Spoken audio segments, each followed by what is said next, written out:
think we're ready to start. You're ready to start? Okay. We'd like Father Jenkins to start with the prayer. Good.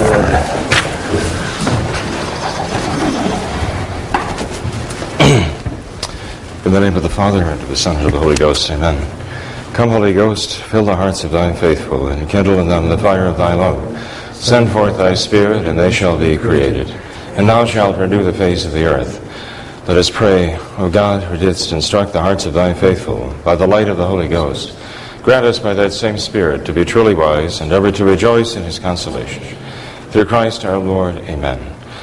May the divine assistance remain always with us, and may the souls of the faithful departed through the mercy of God rest in peace, amen. Mary, conceived without sin, pray for us who have recourse to thee. Saint Joseph, pray for us. And let's pray for the repose of the soul of Sister Gerard Vincent. Eternal rest grant unto her, O Lord, and let perpetual light shine upon her. May she rest in peace, amen. May her soul and the souls of all the faithful departed through the mercy of God rest in peace, amen. In the name of the Father, and of the Son, and of the Holy Ghost, amen.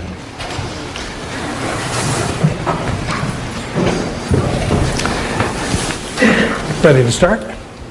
Can I just stop you, Bruce? Oops. Thank you. I just want to say a couple things. I'm not a good public speaker, but I never did like it in school, but just doing what a mother would do for any of her children, and just please bear with me. I can't express my gratitude enough to Father Jenkins and Father Cekada.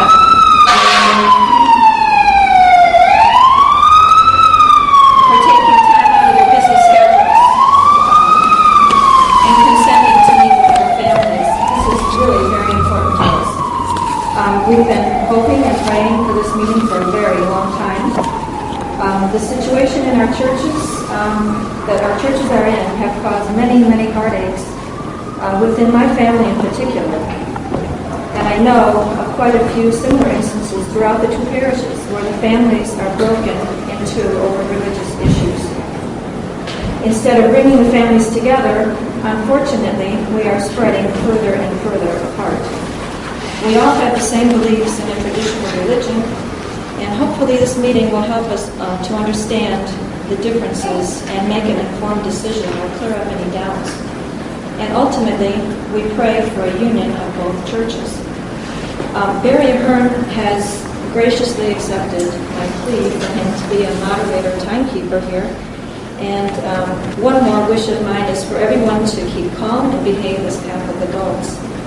And Barry will explain the format of the two priests have agreed on, and we'll get on. Okay, thank you. My role is to facilitate this meeting. There are serious issues here, but obviously I'm not supposed to be someone addressing them. I guess everybody's talk, so I just try to keep the time under control.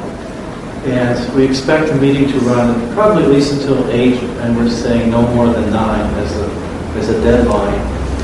And we just want to have some basic rules of civility first. Essentially, one person speaks at a time. When he's recognized, there are going to be general, flexible, but still time limits for each section. And no one is to get too emotional or loud. It is emotional, but you have to keep it under control. If anyone does get too emotional, I have to rule them out of order, and if it's too much, we'll have to adjourn for a while for something like that. And really, if people can't find these acceptable rules, I think it'd be better to actually leave and find another venue to pursue these issues. But the basic flow is going to be as such. We're going to start with the presentation, first by Father Cekada, then Father Jenkins, 15 to 20 minutes roughly, and then each priest will have a rebuttal to the other, perhaps in the same time frame, followed by a question and answer period. And we're going to first off try to answer the questions that we have from the Cappuccino and Newman Rock families. We have some up here, the Cappuccino ones at least, a little pile here. And then other people are invited, and we will try to alternate between the priests. Each priest will have about 5 minutes to answer each question. And for written questions, which is usually the better way to go to get your thoughts together. We have some index cards and pencils on the ledge back there. If you could fill them out and have them passed up here, we would appreciate that. And I think that's all I have to say. I think, Father Cekada, are you ready to begin? I think so. Thank you. All right, I'll crank my kitchen timer up here. See if we can cook up anything.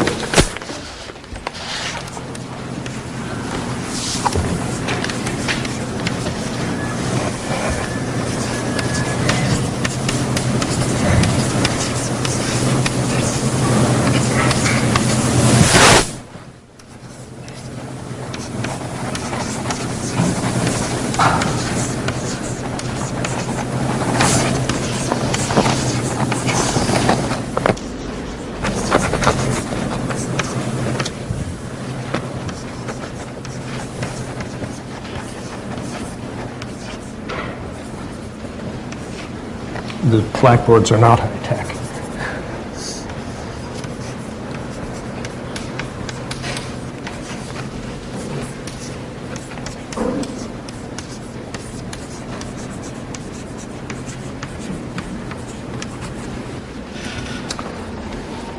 I did not come here to debate, Father Jenkins. Debates essentially, to my way of thinking, consist of emotional appeals. Rhetorical questions, the sort of things that you find on CNN. We have a serious issue for Catholics. And I think a debate, strictly speaking, the type of thing we're used to, is really too superficial. How should we as Catholics act in an issue that is disputed? We shouldn't do it by appeals to emotion. We shouldn't try to do it by swaying the crowd. But we have to find out what the Church commands, what the Church expects of us, what are her norms and what are her laws. So I'm not actually going to debate Father Jenkins tonight. I'm going to put copies of the laws of the Catholic Church in front of you. And I'm going to explain what they oblige me and oblige him and oblige you to do. Charles, you can hand out this packet of documents. And one to Father Jenkins first. So I'm a teacher, I'm not a debater. And what I ask of you tonight is that you take the documents, you listen to what I say, you go away tonight, and you'll learn. I'll give you a case, as we discussed in the seminary. Emily and Pancho, let's say for the sake of discussion, Mrs. Capetillo as well, received the sacraments at St. Gertrude's on the 9th of November. Then on the 10th, they present themselves for communion here. Father Jenkins refuses to admit them to Holy Communion because they have received sacraments and participated in Mass at St. Gertrude the Great. The question is Father Jenkins permitted under church law to refuse Holy Communion to Emily, to Pancho, and Mrs. Capetillo? This, my friends, is Canon 5, is 5.3. Canon 8.5.3. Every baptized person not forbidden by law may and must be admitted to Holy Communion. So you have a right under church law to receive Holy Communion. Look at document 1. That's a translation of the canon. And the explanation given by the canonist Augustine is that every baptized person is by divine right entitled to receive Holy Communion because baptism bestowed the right upon him. He continues, all are called by Christ to his banquet, and therefore the priests are in duty bound to offer every opportunity to the faithful for receiving communion, and to lay aside unreasonable and Jansenistic scruples. So, Emily and Pancho and Mrs. Capetillo, for the sake of argument, may and must be admitted to communion here on November 10th, unless they are forbidden by law. The law we have quoted favors their right to receive, unless otherwise proven, and it is a right that is one of the law of God. It's divine law. Father Jenkins, in turn, is duty-bound to give them Holy Communion. And if he intends to refuse them, he has to show that they're forbidden by law. The burden of proving the unworthiness of Emily and Pancho and Mrs. Capetillo falls on him. What does the law bar from Holy Communion? The publicly unworthy.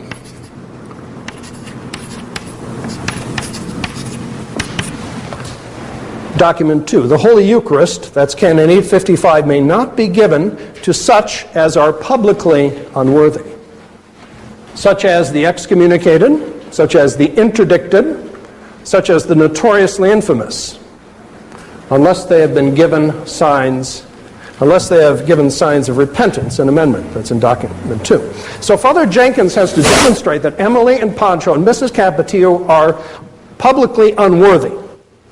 And the law tells him how to do that.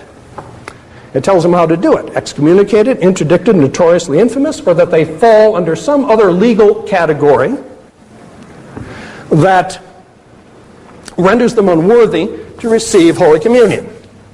So, they are publicly unworthy under what heading?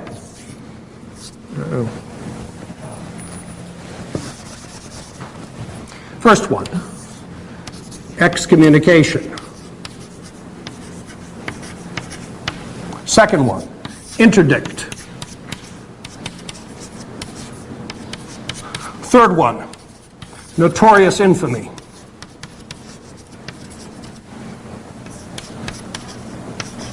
Or is there some other law, perhaps?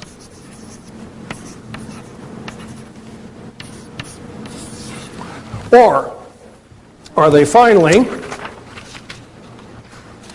public and notorious sinners?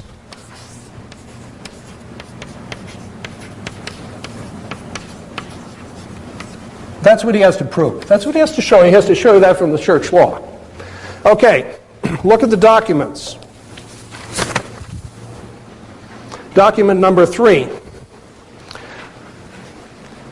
That's a list. There are 44 causes given in the law of the church for excommunication. He has to state, if he wants to say they're publicly unworthy, which offense they've committed, when and how they committed. That's one part of the law. Interdict. That's on page 329 of document 3. There are 4 offenses for which Catholics incur automatic interdict. Again, he has to identify specifically which of the 4 offenses they've committed. Notorious infamy.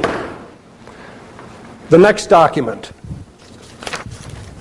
document 4, from the canonist Aranak. Father Jenkins has to identify specifically which of the 7 offenses Emily, Pancho, and Mrs. Capetillo committed, and when and how they committed it. Or, another church law whose violation results in an automatic prohibition against receiving communion. So he has to give me the date the law was promulgated, the paragraph setting forth and defining the offense and imposing the prohibition for them to receive communion, and when and how Emily and Pancho and Mrs. Capetillo committed the offense. He can do that. All the laws of the church are written down. Or, finally, this. Public and notorious sinners. Look at document 2, page 2, or the second page of document 2. Back up to that. That's the canonist Augustine, who is recapping what Pope Benedict the 14th says.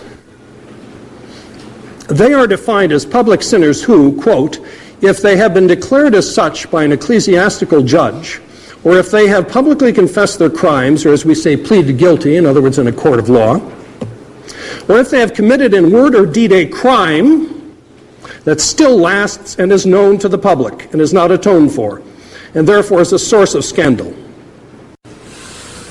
So here, Father Jenkins, and the burden of proof is his, because he is forbidding them. He is forbidding them. He's got the obligation otherwise to give them communion. He has to identify the species of the sin that Emily, Pancho, and Mrs. Capetillo committed. He has to identify when and how they committed it. And he has to identify how it lasts and is still known to the public. Now,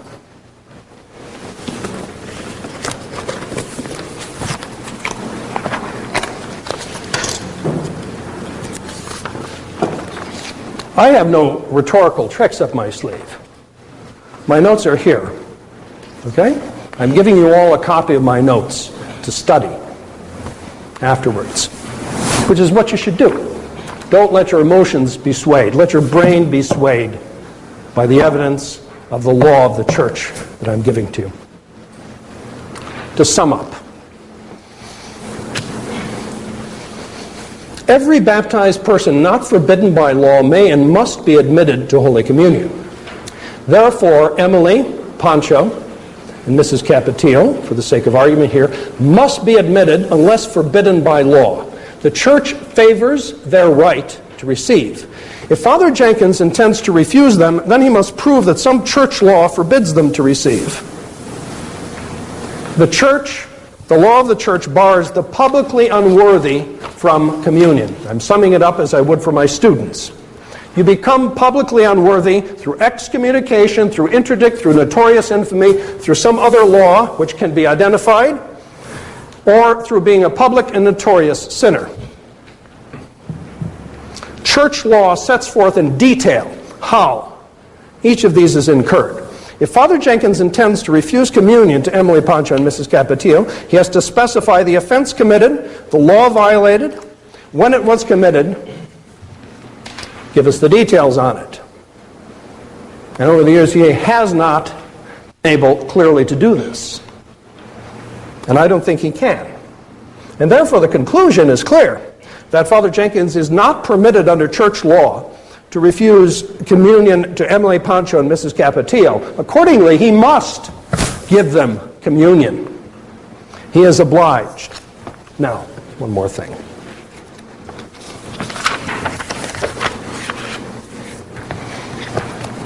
A few things to watch for in his presentation. He has an unwillingness to be pinned down on these issues. I know I've tried it. I've written him letters. I tried to get him to identify these things. He will not be pinned down. He won't give the canon numbers of the crimes he describes, or he'll alternately, when he'll speak, he'll give you vague charges that go off sort of in every direction. And it's sort of puzzling to answer vague charges like this. And that's why I say, look at the documents, folks. Look at the laws that I give you. And he'll also make emotional appeals. He'll tell you how sorry he feels for Emily and Pancho to be had to put through this. Ignore that. Ignore all that stuff. Look to the law. Or he'll try guilt by association. One person did something evil or did something dumb 25 years ago. Because someone else is associated with that person who's associated with someone else, and so on. Everyone is tainted, and now the result of that 20 years later is that they can't receive communion over here after they're married. That's not the law of the church. That's guilt by association. Or you'll get fog. Right? Enough fog and enough dirt thrown to make you feel sort of uneasy, and you figure, oh, well, gee, I don't want anything to do with these people because I just feel sort of uncomfortable, right? But he's distracting you from the specifics of the case, from the law which he should follow. He doesn't want to answer the specifics. He wouldn't answer them for me. A couple of weeks ago, I challenged him several times in writing, challenged the statement that he made about Archbishop Thuc and supposed excommunication and so on, and how this is sort of passed on. So I said, send me the canon number, right? Just the canon number, that's all I ask for. Or send me the paragraph. Send me the paragraph in the law of the church and some other law of the church. Here are all the laws of the church, 1917 on, right? Order of date, show me. Show me.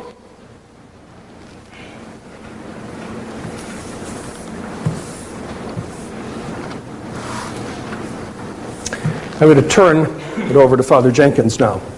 I'm proud of myself. I did it in 15 minutes. But this is what we should look for. He should be able to come up here and tell us right away. Here's the number of the canon for the excommunication. He should point that out to you on that sheet. Or here's the interdict. Here's one of those interdicts that's written down. Okay, I'll give you the canon number on that. Or notorious infamy, I've got one of the 7 causes. One of the 7 causes is just one of the ones listed in HERNAN. Or that there's some other law. I'm going to come over here and I'm going to show you in that book where the law is. Or they're public and notorious sinners. And I'm going to identify for you the species of the sin and when they committed it, to prove to you that I am not violating the law of the Catholic Church and their divine right to receive Holy Communion unless they are forbidden by law. Otherwise, I must admit them to Holy Communion. Thank you.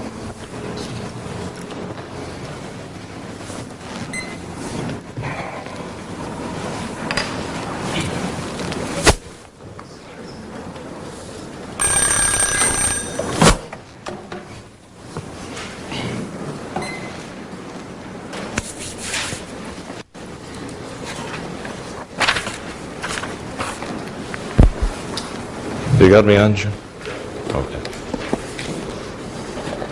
Well, I thank Father Cekada for being here tonight.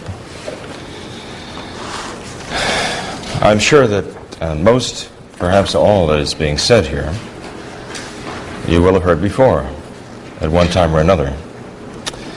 But you've never heard it said in this way, that is, with both Father Cekada and me in the same room. And so I am grateful to Father for coming tonight to be here, and perhaps this could even be the beginning of a series of talks, although it might distress him to think so. But you never know what it might develop into. I sincerely hope something good comes from this evening. Now, I actually had a little bit of an introduction here, and I hope Father will indulge me in this. Go right ahead. After his presentation here. Listening to Mrs. Capetillo introduce both of us tonight, it is a lamentable situation, there's no doubt about it. And despite that Father told you to ignore my sympathy, protestations of sympathy, I know it is hard on everyone.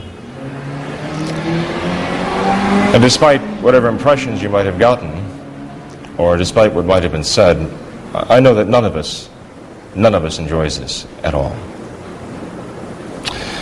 And we can also pin blame on each other.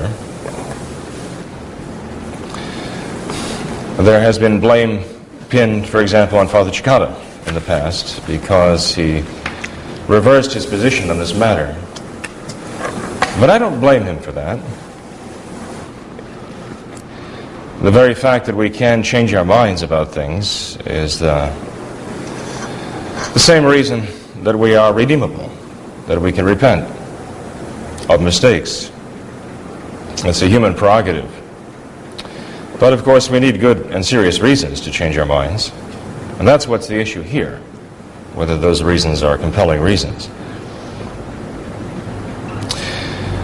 And so I'd much rather not blame Father Cekada, or Father Dolan, or Father Sanborn, or any of them.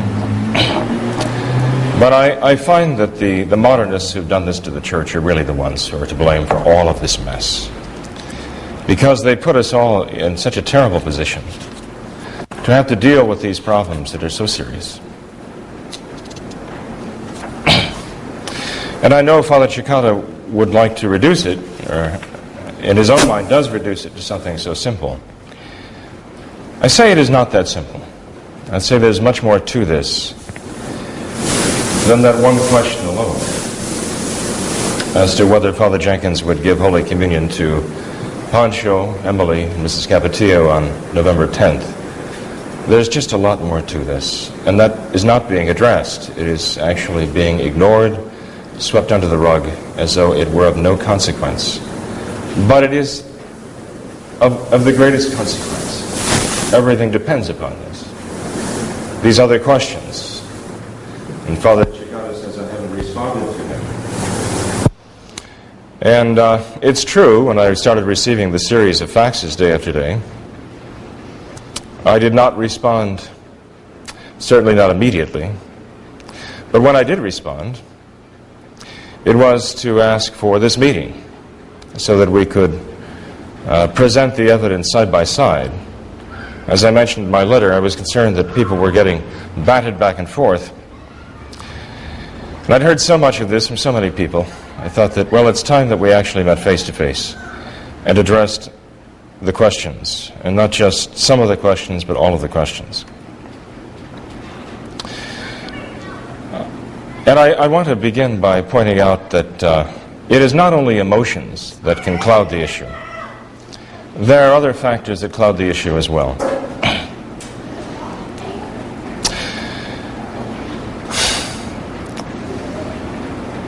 The same issues that clouded the matter of the Novus Ordo when it first came out. Why did so many of the people who first resisted the Novus Ordo changes, why did they eventually succumb to them? Because the twin gods, the twin idols of modern times, comfort and convenience, eventually won them over and broke over their resistance, and broke down their resistance. And I fear that the same thing is at work here. That not only emotions of whose daughter or whose son or whose mother would be refused Holy Communion, but rather the matter of comfort and convenience is going to do us a great deal of damage. It is what gave the Novus Ordo a foothold. And so the question really is not a number of things that Father Cekada hasn't brought up tonight, and that's why I'm not going to bring them up either. But the question ultimately comes down to, is something seriously wrong in Sharonville at St. Gertrude the Great, so seriously wrong that a person who goes there objectively commits a grave sin of scandal? That is really the question. And I understand Father Cekada's exposition on this canon. We've all been through it many times. In fact, I responded to it a number of times. I don't know how many of you have even seen that response. I only have a handful of that, 4 copies of that response here, 3 or 4.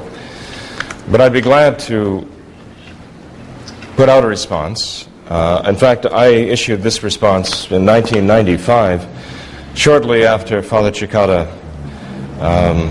issued a monograph on this very subject.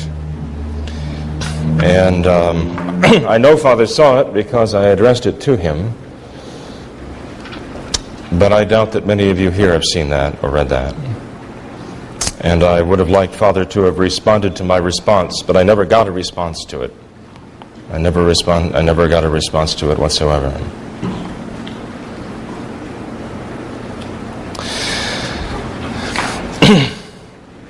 Perhaps, in fact, I should just allude to that here. You see, Father Cekada's interpretation of this canon is faulty.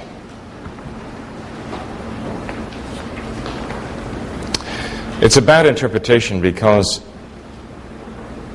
it denies not only the meaning of the canon by restricting it to his interpretation, but it also denies reality. I know that Father in the past, as have I, denied Holy Communion to people who have come to receive it for a variety of reasons that are not pinpointed by anything that is stated in Father Cekada's explanation of the canon, any of these pages that he's put before us today. If we're wrong in doing this, then we're both wrong. Father Vermeersch and also the Roman Curia has specifically forbidden Holy Communion to those who come to the communion rail dressed improperly, for example, or with improper demeanor. There's nothing said in Father Cekada's canon with regard to this. No, I'm not accusing those who go to worship in Sharonville and go to receive there of being immodestly dressed. And I'm not accusing them of improper demeanor when they go up the aisle, so please don't misunderstand me in that. What I'm saying is that this is an example of a clear case when a priest can and must refuse Holy Communion that simply is outside the bounds of what Father Cekada is talking about here. And any of these, I would ask him to point out to me on those pages where this is covered. If someone were to come up the aisle wearing a Budweiser t-shirt, for example, or a strapless dress, or chewing gum, these are relatively minor things compared to the other issues that have not been addressed yet.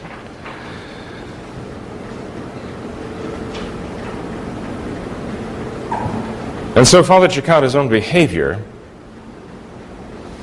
demonstrates that his interpretation of this canon is inadequate. If a Catholic were to frequent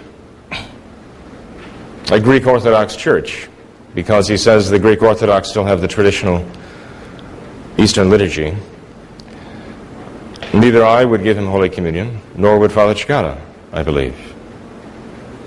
I would hope. Until he agrees not to frequent such a church. And I ask Father to respond specifically to this, giving, as he says, names, dates, and places. His explanation of the canon is just faulty. The fact is, the canon does allow for other factors. When it gives in Latin the examples of excommunication, interdict, and notorious infamy, it uses the word quales sunt, such as are. And the canonists say this by no means is meant to be exhaustive of all the possibilities. Rather, the sacramental and moral theologians of the Church, and I can give you copies of what they say in Latin, but I can also get a translation for you,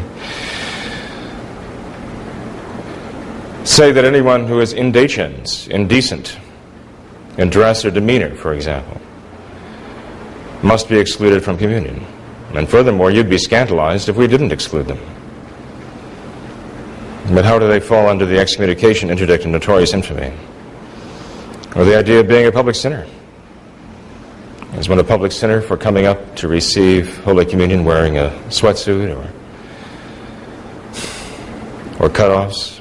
No, not really.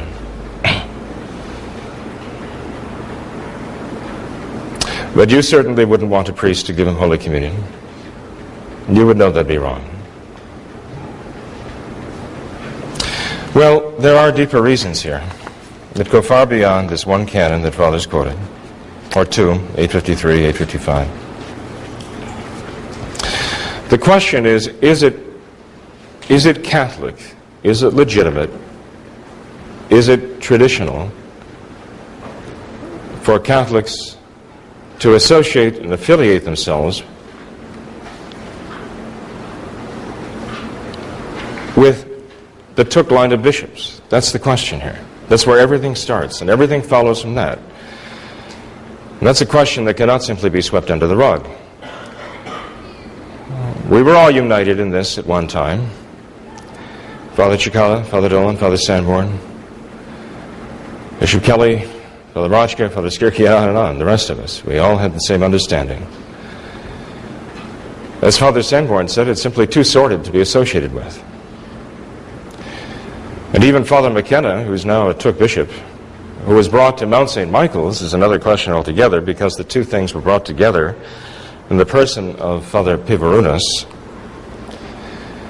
Even Father McKenna, after he was sent away from Mount St. Michael's, said that Mount St. Michael's was schismatic, is schismatic, and will always be schismatic.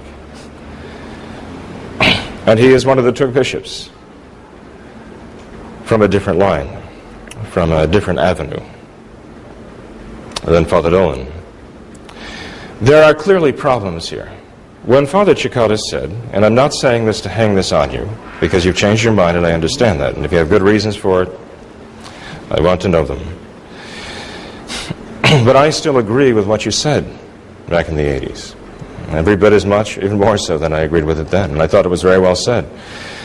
Mount St. Michael's is a sect, and the Thuc bishops cannot be the future of the Roman Catholic Church, as Father himself said. The reasons he gave are good reasons. They still stand. I have not seen any compelling reasons for denying them and for questioning them. There are many false arguments given to justify them. For example, I hear it said, well, Father, they're all over the place. What are you going to do? Well, the Novus Ordo is all over the place. What are you going to do about that? The answer is remain traditional. Be faithful to Catholic tradition. Don't depart from that, as the Thucs have, in such a fashion that we would be horrified even to see the Novus Ordo bishops and pontiffs do. We were told by Father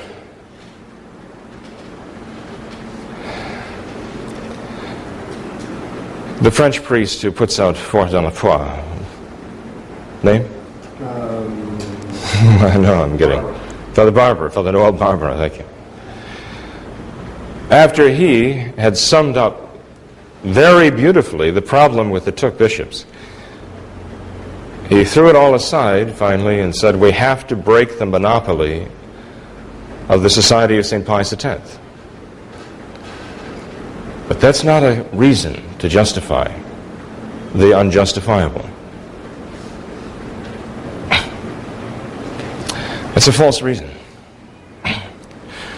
Necessity may be the mother of invention, but it certainly not be the mother of moral right. We're told at times that we are the only priests to question the rightfulness of accepting the Thuc bishops and going to them. That's not true. There are other traditional priests who do. The trouble is, though, that when you talk about the vast majority of traditional priests who are active, you're talking about either the Thuc clergy themselves, and obviously you cannot go to them for an objective estimation of the lawfulness, the legitimacy, or even the validity of the Thuc line. And the rest, for the most part, are the Society of St. Pius X. And we have seen that we can't necessarily rely on their judgment in these matters either. And the fact is that the only priests I know of who have made a serious effort to investigate the Thuc line, and we did so honestly, and I can say this in my own case, I know that for a fact, with an open mind, to try to determine whether or not these orders could be considered reliable or could be considered Catholic. And we did go and we did talk. We spoke with the men who were probably closer to Archbishop Thuc than any other people, those who assisted him in many ways and who were responsible for his consecration of a number of people and who were present for that. 2 Germans, Professors Dr. Hiller and Dr. Heller. We made the efforts and we did the investigations with them. And we also investigated many other sources as well. And what we found merely intensified. It did not take away the reasons that were given back then. In fact, when Father Sanborn and Father Kelly and I left after our day with Dr. Hiller and Dr. Heller in Munich, I asked Father Sanborn, what do you think? Can we touch these Thuc priests or bishops?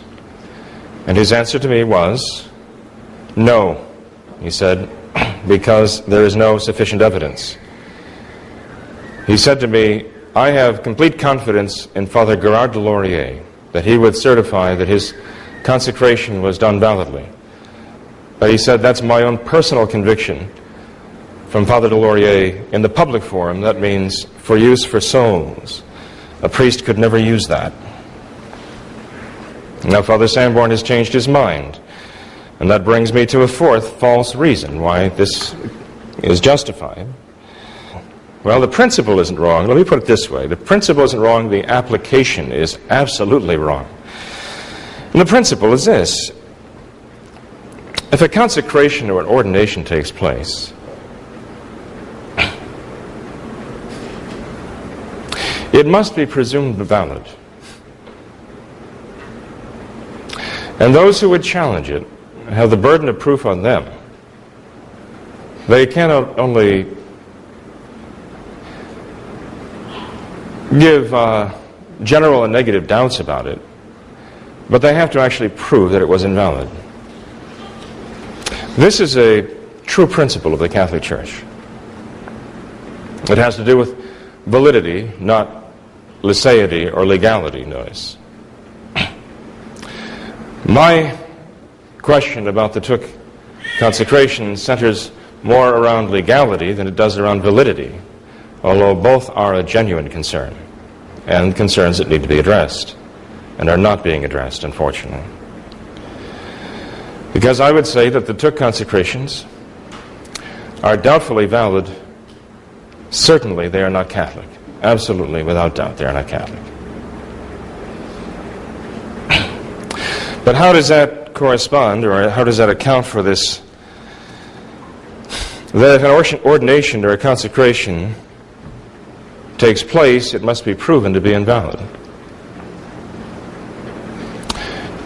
Well, again, we have to understand what the Church means by her law, how she intends it, not just how Father Cekada or I might interpret it. The Church is referring to ordinations and consecrations that take place according to the Church's norms. And according to the Church's norms, this is what she refers to. This is what she refers to in her laws. If she's talking outside those norms, then she makes specific mention of that. But if a consecration were to take place here in St. Peter's in Chains in Cincinnati in 1955, let's say, with all of the attendants of the bishop, with the ordinands, the faithful, their families, and so on, then yes, to challenge it, one has to have a certain standing, and one takes upon himself the burden of proof, because to everyone else there it was clearly valid. At least they saw it to be such. They didn't see a problem with it. But when a consecration takes place privately, or even secretly, and by secretly I mean anyone other than the immediate principals involved, the bishop and the one being consecrated and a couple of servers, as was the case in Archbishop Thuc's consecration of Gare-de-Laurier, for example. Or when the consecration is done privately, as is the case when people are not excluded but simply not invited, or a number are invited. As with the ordinations of Father Greenwell and Father Baumberger, there were 40 people present. Or the consecration of Bishop Kelly by Bishop Mendez, not a secret consecration at the time, but certainly private. Although one could argue the case, it doesn't really matter to me. The point is this, that when a consecration is done in this way, which is outside the norms of the Church, according to its circumstances, there has to be sufficient evidence. The proof is not on those, the burden of proof is not on those who would question it. If the consecration is done privately or secretly, the burden of proof is on those who assert that it happened. It's extremely important for us to understand, because we're dealing with a number of secret or private consecrations. We're dealing with the consecration of Gare-de-Laurier, Thuc Bishop. We're dealing with the consecration of Father McKenna, Thuc Bishop. We're dealing with the consecration of Bishop Kelly. It's consecrated by Bishop Mendez. And the burden of proof is upon those who were consecrated and who witnessed it. And that is why, when Bishop Kelly was consecrated, we took great pains to document the consecration with sworn affidavits from those who were present, who knew what it took to consecrate a bishop, the matter and the form, and could swear to that fact, that not only do they know it, but they actually witnessed that it took place. Those who uphold the Thuc consecrations have been at pains to provide such incontrovertible evidence, such as would hold up an ecclesiastical court, but haven't been able to bring it forward. Although they do have some documentation, and I won't say it's worthless, I would say it is worth something. But the trouble is, you see, when you have no effective witnesses, because those who are present, other than Archbishop Thuc or the person being consecrated, when no one else there alive knows what was required to make a valid bishop, what was the required matter and form, when no one knows what that is, and then when you point it out to them, they can't even tell you if it happened, then there is a problem. And there is a problem with the Thuc bishops.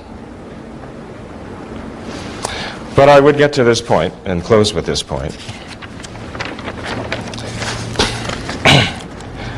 And this is simply to bring up something that Father Cekada hasn't addressed, but I expect that he will. I hope he will anyway.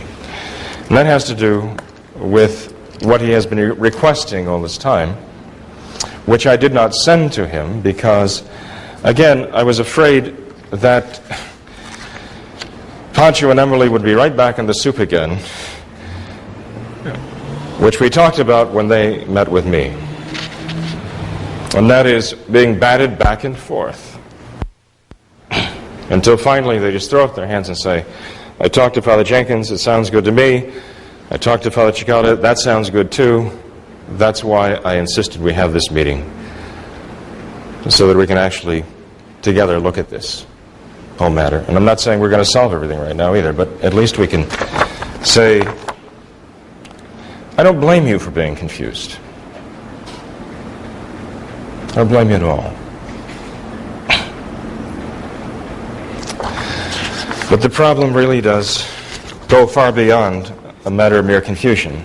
It should be something that we can dispassionately look at and discuss. Apart from the emotional aspect of who's denying whose brother, sister, mother, father, friend, Holy Communion, because that is a very emotional thing. I realize that, and I know a lot of you, and I came into the room beforehand that I could feel the coldness on the part of some people. And I expected it, I did. But it's because of personal feelings are involved here. Well, that doesn't surprise me. How could they not be? But it's just that we have to go beyond that right now. If we're going to get anywhere. Because I assume that every one of you here today is of goodwill. I really do. And I don't think any one of you would be going to worship in Sharonville believing it was wrong. I don't believe that. That's not the issue.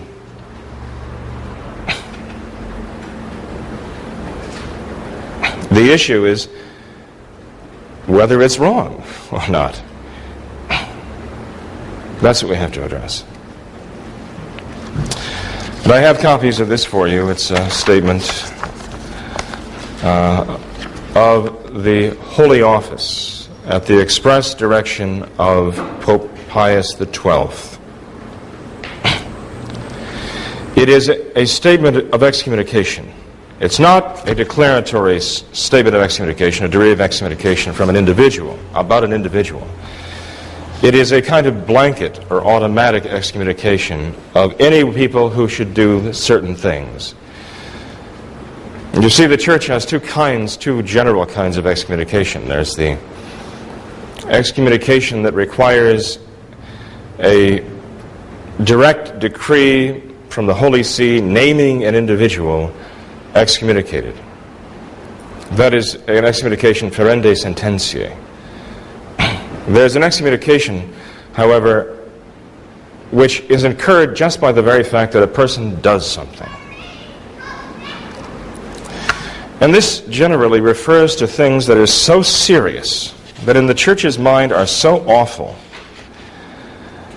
that they can't wait for a decree to come from Rome, that the excommunication has to be immediate and it has to be automatic.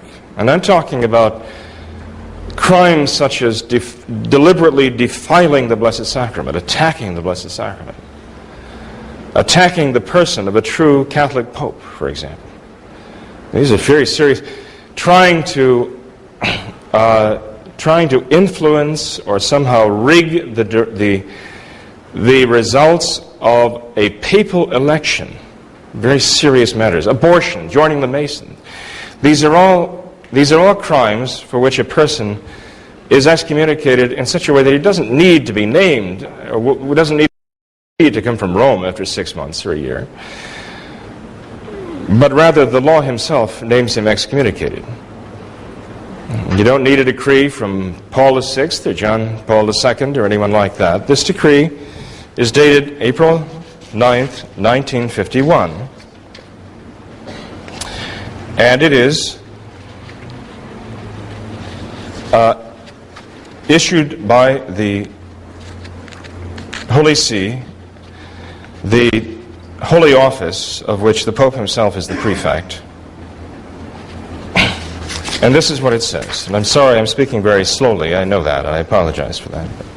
As Father Cekada once said, Jenkins locutus pausa infinita est. Jenkins has spoken and the pause is infinite.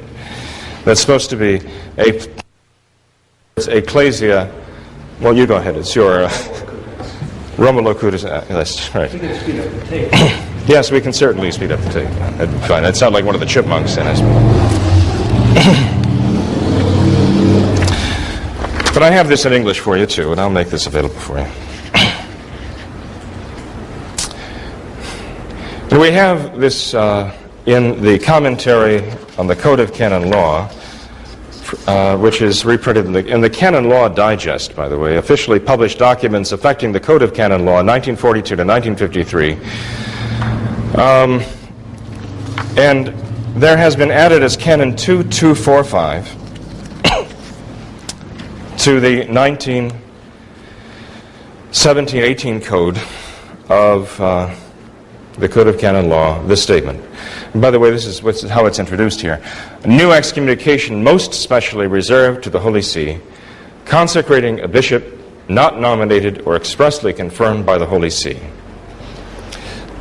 As I say, this is issued by the Holy Office in the Acta Apostolicae Sedis, which is the official legal organ of the Church, and I assume that's what Father Cekada was holding up for you there a moment ago. You'll find this in the volume marked for the year 1951. A decree of the Holy Office concerning the consecration of a bishop without canonical provision is as follows.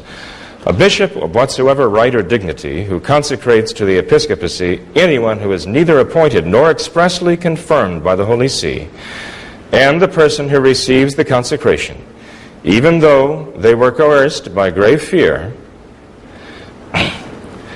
incur ipso facto, that's automatically, an excommunication most specially reserved to the Holy See.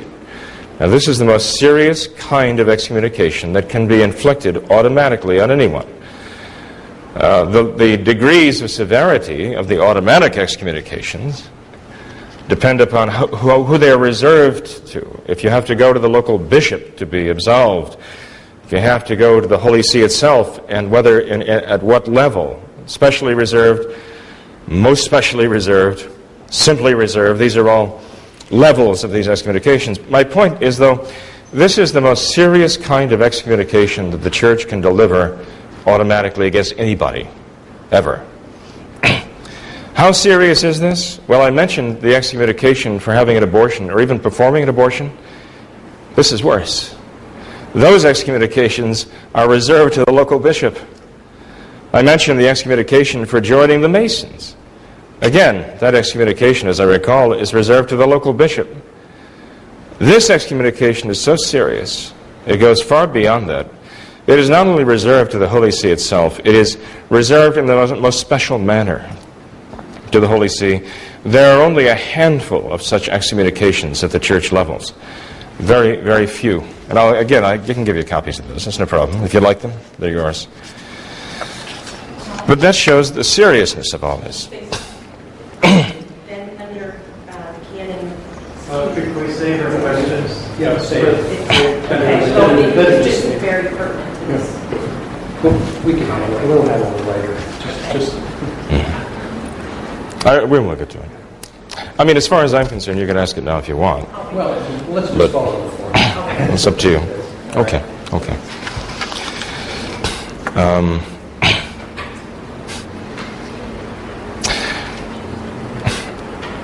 Pope Pius XII issued an encyclical in 1958 commenting on this very decree. And he explained exactly what he meant by this decree. And he said in that encyclical of 58, again, if you want copies, I'll give you copies of it. He said in the encyclical Apostolorum Principis, maybe I better write that down, in case you're taking notes. We're at almost 35 minutes. I'm sorry. I'm going to give Father Cekada every opportunity to respond in kind. As we said beforehand, we'd be flexible. And you know why. I know why you said that. I know why you said that. And I appreciate it. You truly have not. Did you really think that? But I'll prove you wrong in that, because in former times it would have gone an hour and a half. Okay, so I'm wrapping it up now. But I obviously have the burden not only of presenting what I have to say, but also responding in part to what Father Cekada had to say, which I didn't intend to do, actually, to get into the whole question. I intended to go right to the basis of the matter, so I had to make some response to what you'd said, clearly. So it's sort of like two talks. Can I get 40 minutes? I got 4 more minutes, right? The encyclical Apostolorum Principis of June 29th, 1958, Pope Pius XII explained this decree. And he said it had to do especially with the consecration of unworthy men, and it had to do with consecrations that took place against all right and all law. And I submit that it's not a question of whether we traditional Catholics can have a Catholic bishop, a traditional Catholic bishop, consecrate another traditional Catholic bishop. It's not a question of that, because what sets the consecrations by Archbishop Lefebvre and Bishop Mendez completely apart from the consecrations done by Archbishop Thuc is this, that Archbishop Thuc violated such a divine principle of the Church's law and her tradition, something so grave that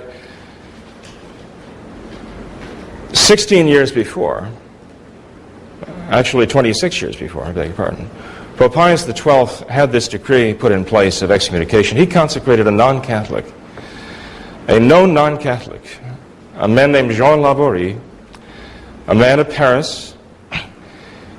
You've heard that he was a homosexual, a notorious homosexual in Paris. This would certainly make him unworthy, but that's not my central point here. Jean Laborie had been consecrated a bishop at least twice before, outside the Roman Catholic Church, schismatically, by his Whiteness Mar Tugdal of the Holy Celtic Church, and also by a man named Canivet, who was a descendant of the Valette line, of schismatic bishops, and who himself was tied to satanic worship centers in France.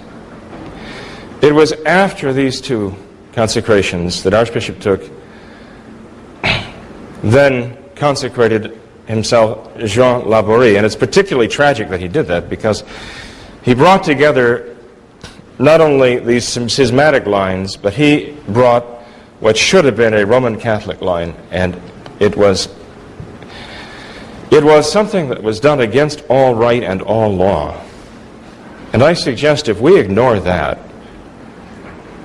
we do so at our own peril, that we have no right to claim to be traditional Catholics, and we're hypocrites if we ignore that and say it doesn't matter. We know, every single one of us here is very well aware of the fact that if John Paul II or any one of his Novus Ordo bishops were to do something like this, we would be outraged.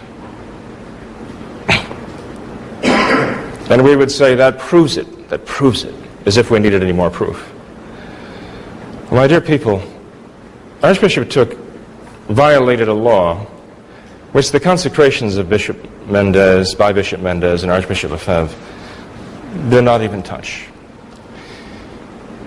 His consecrations in Palmar de Troya already filled that requirement for excommunication, was specially reserved to the Holy See. But his consecration of Jean Laborie in February of 1977, there's absolutely no doubt, there's no question. That put Archbishop Thuc in the status of an excommunicated person. And even though you may discount the excommunications that followed, because we had Novus Ordo popes in charge at the time, the reasons why they excommunicated him were reasons for which the Church certainly would and did excommunicate people in the most severe way possible. When he consecrated, even if he did validly consecrate certain people, he certainly did not do so in a capacity as a Roman Catholic bishop.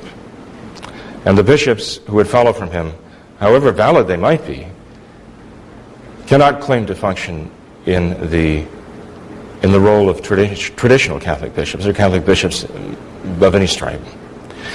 With that, I'll turn the floor over to Father Cekada. I presume he has a rebuttal to make. Maybe not.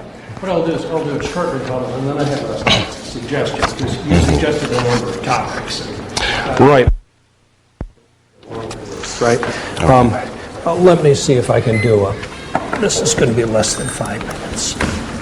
Rebuttal. A couple of points that Father Jenkins made. We'll talk about the big issues later, but his criticism of my interpretation of this, in fact, I did do a response to it, and I did send it to him, and I sent it to all the members of the parish here.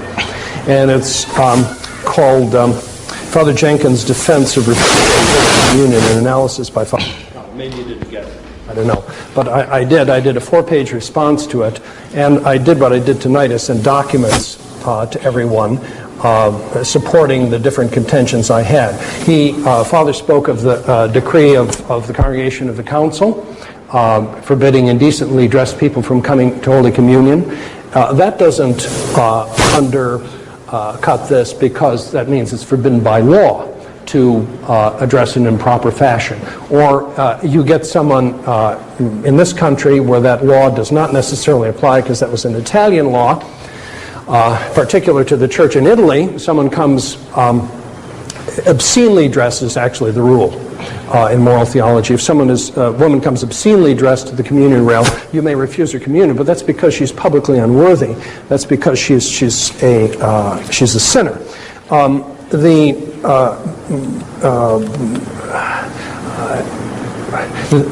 What Father misunderstands, I think, is that these things are particular laws. They're all functions. You're either a public sinner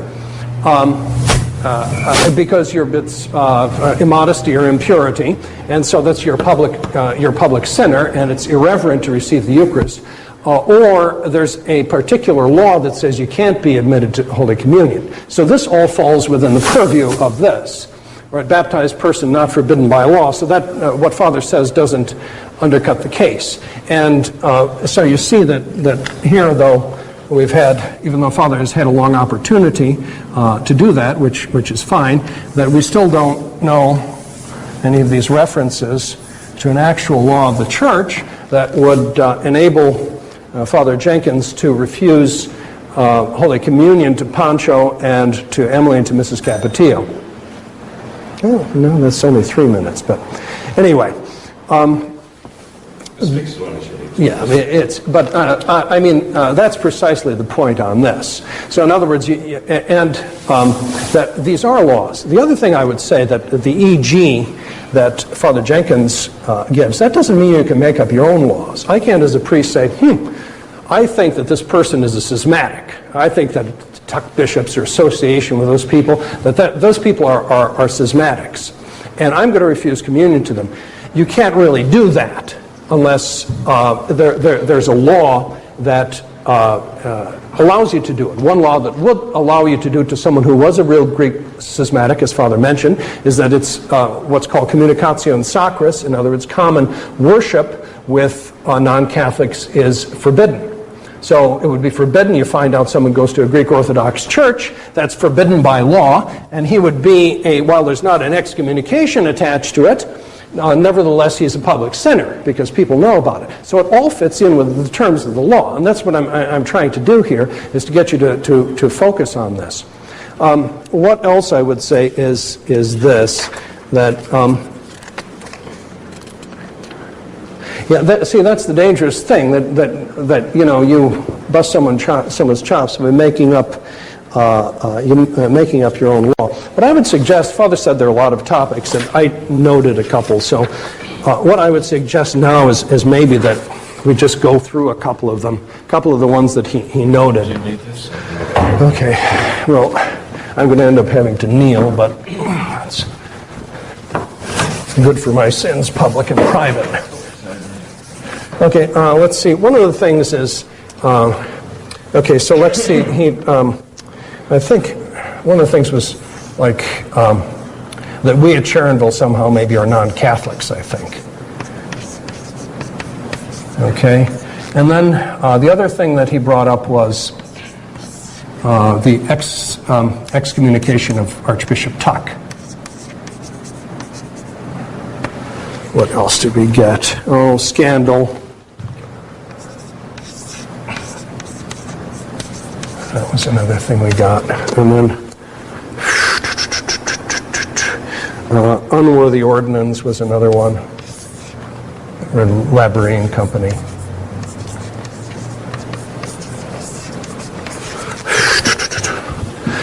And then there's a whole issue of the Thuc consecrations themselves. I don't know, I suggest maybe we just go through this 5 or 10 minutes a shot and see what we come up with, since you brought the topics up. You know, it's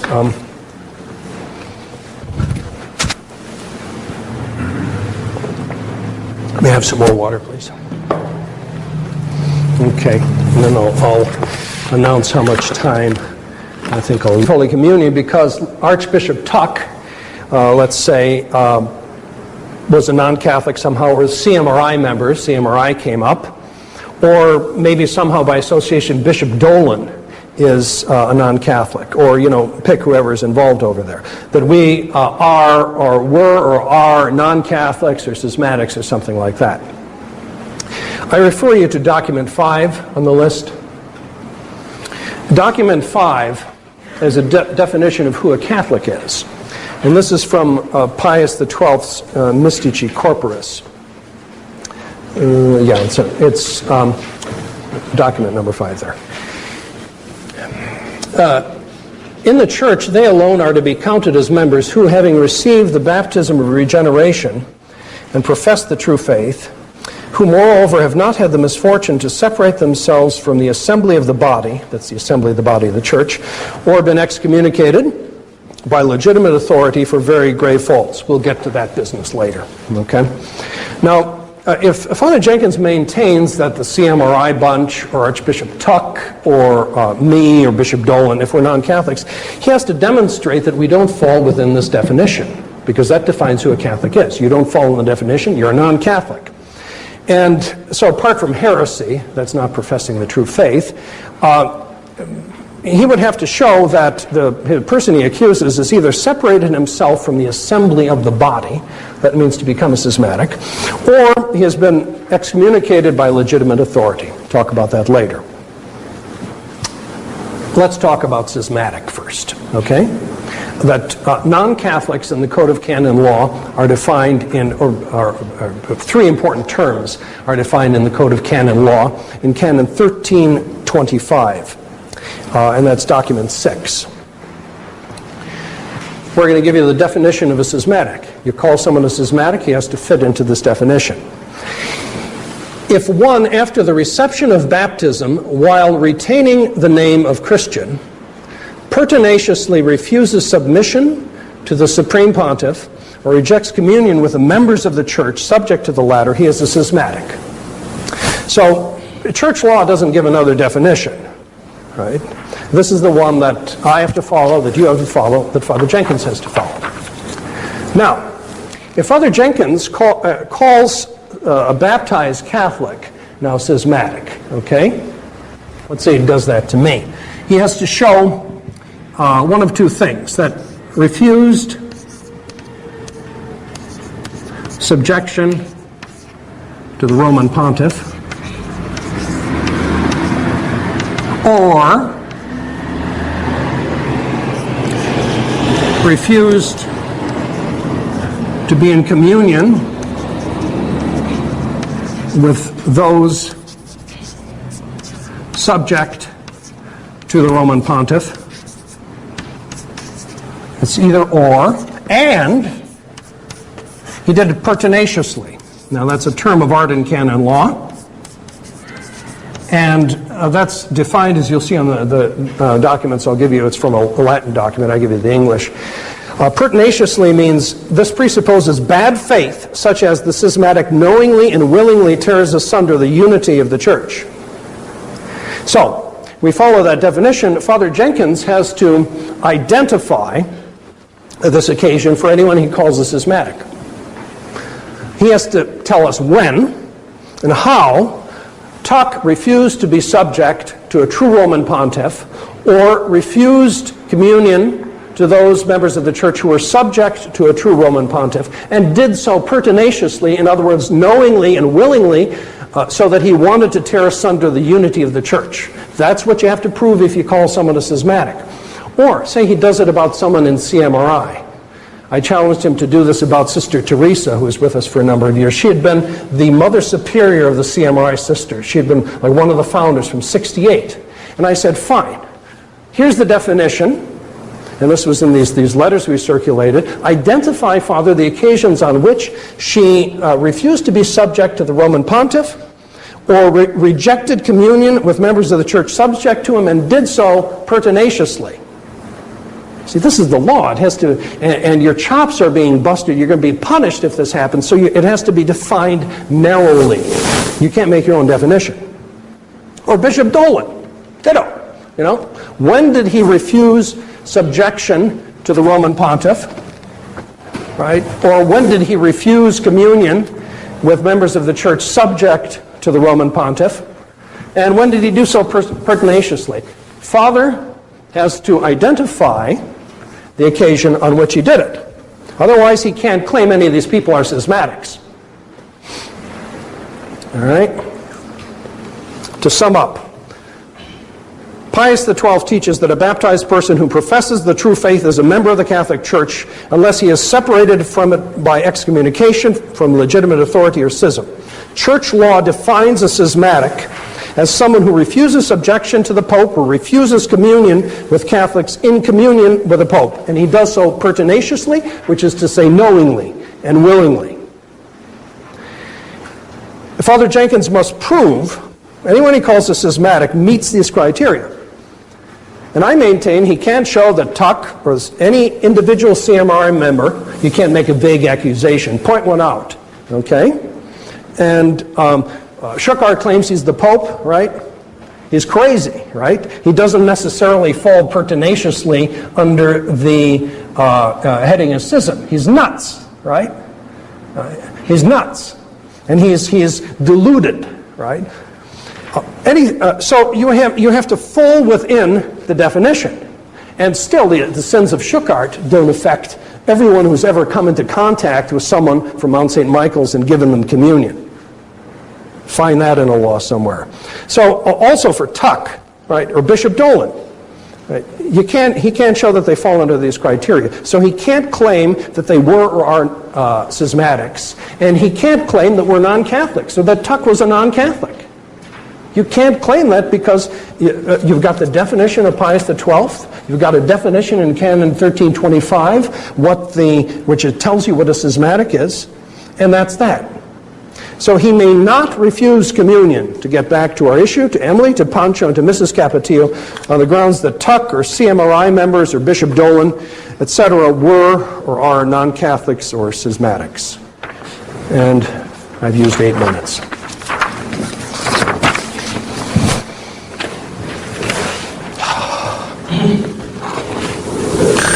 That's it.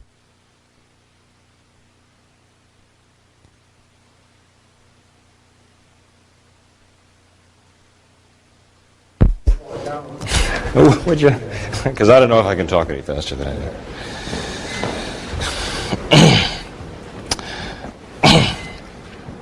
Father Cekada is still missing the point here. There are reasons which are commonly recognized by priests, traditional Catholic priests, himself, myself, which should not fall within the category or under the heading of this. Even if someone came up with a baseball cap on, he could not be accused of being immodest, but he would certainly be indecens. And who is to determine what makes someone indecent in coming to Holy Communion? It is the individual priest who must determine that. He certainly can't go back to the Code of Canon Law or look in the books of moralists or sacramental theologians and look up baseball caps and determine if that's covered as something that's considered indecent. But if a man were to walk in and kneel down at the communion rail and I came to him, I would tell him to remove his cap. If he wouldn't do it, I wouldn't give him Holy Communion. He's not excommunicated for wearing a cap like that. He's not under personal interdict. He's not a notorious or public sinner. So again, the point is, Father's understanding of this misses the point. Is a person's going to Sharonville a source of giving public scandal? He never even got to that question, although I assume that he would, and will, perhaps, also. That's the question. Is it scandalous? Is it like a public crime to go and worship there? In the sense that it is a matter of giving scandal. That we could probably debate for a while. But something troubles me. Father does not address the basic issues that I brought up that are of concern to me, and I would hope to you also.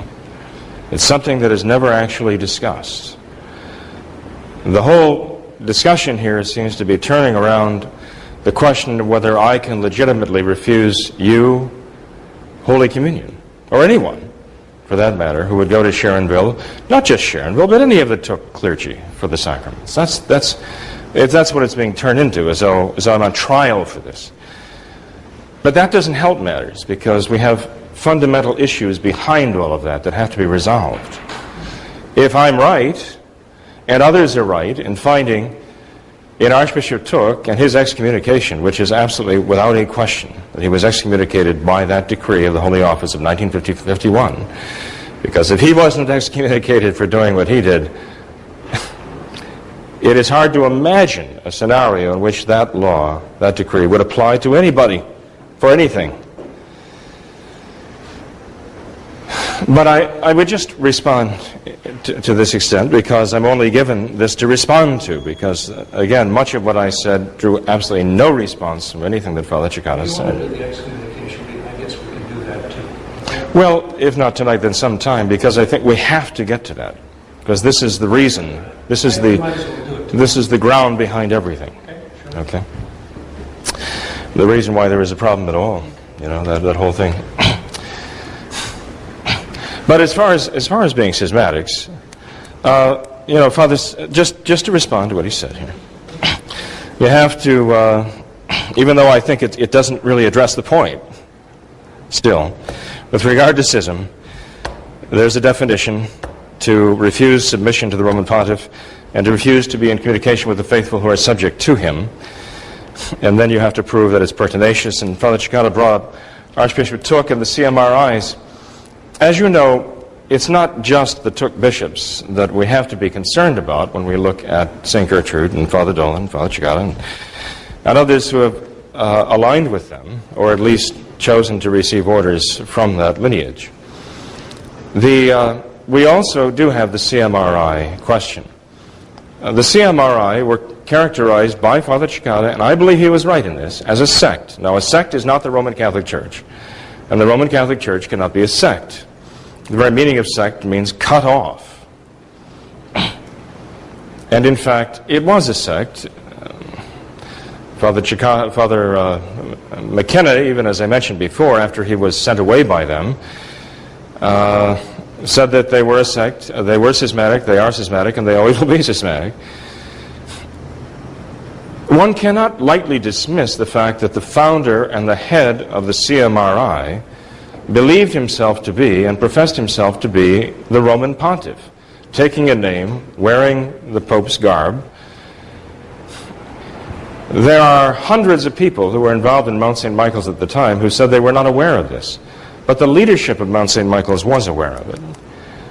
And they did not denounce it until the whole thing was on the verge of collapse because of the notoriety of the terrible crimes that were being committed there. That is when Dennis Chicoine decided to go public. But he had known for quite some time that Francis Schuckardt claimed to be Pope Hadrian and the seventh, that's right, well, Pope Hadrian, however. But in any case, here's the problem. When someone finds this out who was actively involved in Mount St. Michael's at the time, the CMRIs, was a member, had given his name to this sect, then he has an obligation, once the truth becomes known, to condemn what he knows now. He doesn't have to get up and say, I knew everything then if he didn't. But there comes a time when he finds out the truth about it, and that's when he has a moral obligation to stand up and say, now I know what was actually going on, and now I have to condemn it. And rather than react in this way and do the Catholic thing and say, well, this is a sect from the beginning, it was founded by a man who was deluded, this was not a Catholic institution, rather than acknowledge that and then go on and perhaps regroup and leave Schuckardt and all of his works and pomps behind, they simply wanted to continue building on his foundation and ignore the fact by saying, well, we didn't know any better. We didn't know. That's not enough. That's absolutely insufficient. That's why I believe Father McKenna made the point, and it's a good point and a true point, that it was a sect, it is a sect, and it always will be a sect, because they're building on the foundations of a man who believed himself to be the Roman pontiff, who was, in fact, a homosexual pervert, abusing his own seminarians in the middle of the night, calling them to him in the middle of the night, and who was a drug addict. But his moral crimes are one thing, his ecclesiastical crimes are another. And this is the problem we have with the CMRIs. Unfortunately, you take both of them, the lineage of the Thucs and the background of the CMRI, and you put them together, and you've got something that is absolutely un-Catholic. Absolutely and totally un-Catholic. We knew it back then, we still know it now. As far as Archbishop Thuc's personality goes, and by the way, I never said he was a schismatic. I'm just saying he was excommunicated. And he was excommunicated by doing something which the Church clearly excommunicates for. He clearly consecrated a man who was not Catholic. He was the head of his own Catholic. He was the head of his own non-Catholic sect. He was warned ahead of time by Father Barbara about Jean Laborie, because, and I know that for a fact because I was present when Father Barbara was visiting Dr. Kumaraswamy here in America, and that question was specifically addressed. Did Archbishop Thuc know that Jean Laborie was a notorious homosexual Paris and that he was a member of his own schismatic sect?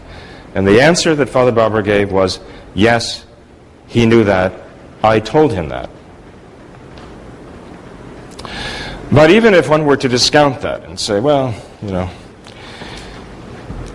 there's still a problem, because after you do something, again, and you come to realize how gravely wrong it was, you have an obligation to make amends for it. There's absolutely no trace of an effort by Archbishop Thuc to recall any of those whom he had supposedly consecrated. Neither those at Palmar de Troya in the last week of 1975, nor Jean Laborie, nor any of the others he had consecrated, until the very end of his life, when he allegedly wrote that he condemned all those consecrations because they were all illegal. And we rightfully question whether he wrote that with a free hand. Even Dr. Kumaraswamy and Gerard de Laurier acknowledge that Archbishop Thuc made no effort to rectify the grave problems that he'd caused and the grave crimes he'd committed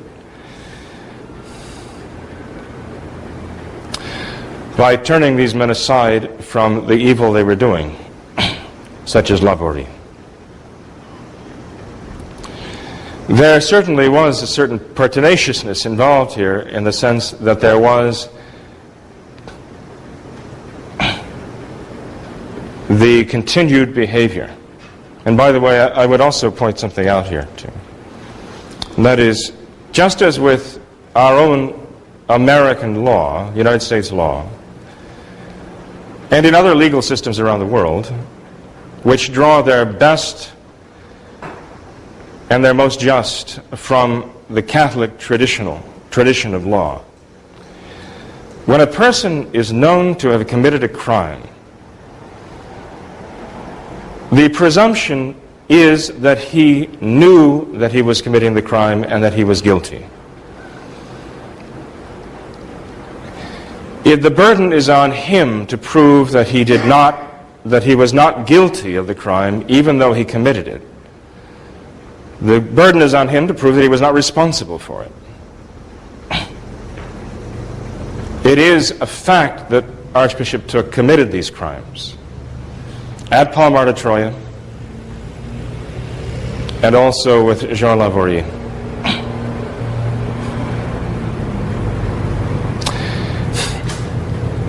And not only does that fact alone make him responsible before the law and also subject to the excommunication, but as well it places the burden upon him and those who would defend him to show that he was not responsible.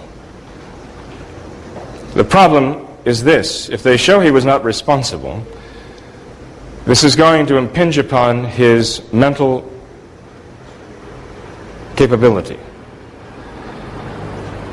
And if they begin to argue that Archbishop Thuc's mental acumen was reduced to the point of eliminating his responsibility for what he had done, the crimes he committed, and therefore he should not be considered excommunicated, they realize that they've fallen into the alternative, which is to say that his consecrations are doubtfully valid because his mind was not capable of being responsible for what he did. And I believe this is why they've never really tried to respond effectively to this matter, this very grave matter of this excommunication.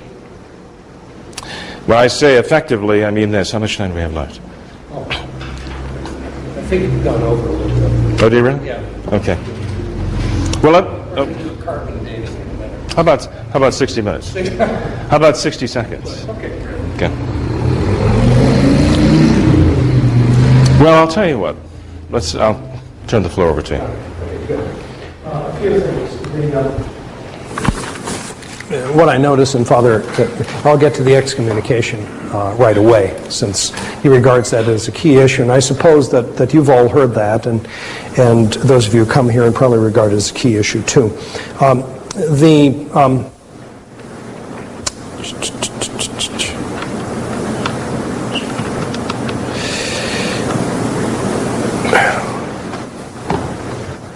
They never got around to really specifying things with schism here, okay? So he didn't really specify how these people, at least to my satisfaction, I mean, you be the judge, you read the definition, you see how narrow it is.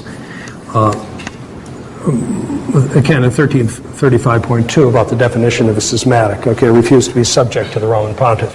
So there's a lot of stuff about the nuttiness at Mount St. Michael's, which, they all talk about, and the Mount people talk about it and, have denounced it, but it's never enough, as the then Father Tarsicius said to Father Kelly that letter once that, like we should have like a fresh renunciation with every breakfast, according to you guys.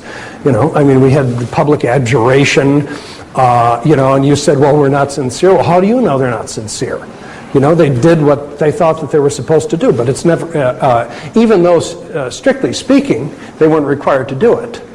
So, I think that it's never enough. And so what you have here is all these old Mount stories and homosexual stories, and all this stuff is shock and horror and guilt by association for you, okay, to make you feel uncomfortable. You want to stay away from that awful Bishop Dolan and that awful Father Cekada. The thing is that I say conduct yourself according to the law of the church, which here is very precise. And they made no effort to rectify and all this other stuff. That's all subjective stuff. You go according to the law.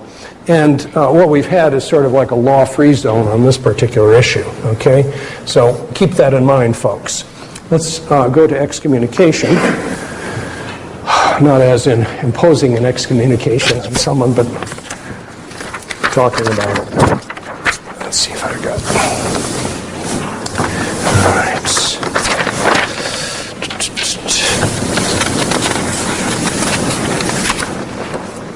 So, Emily Pancha and Mrs. Capetillo are forbidden by law to receive Holy Communion because Archbishop Thuc was excommunicated, or maybe somehow too, I'm not sure how this works, maybe also Bishops Carmona or Pivarunas and Dolan, maybe this descends somehow, okay?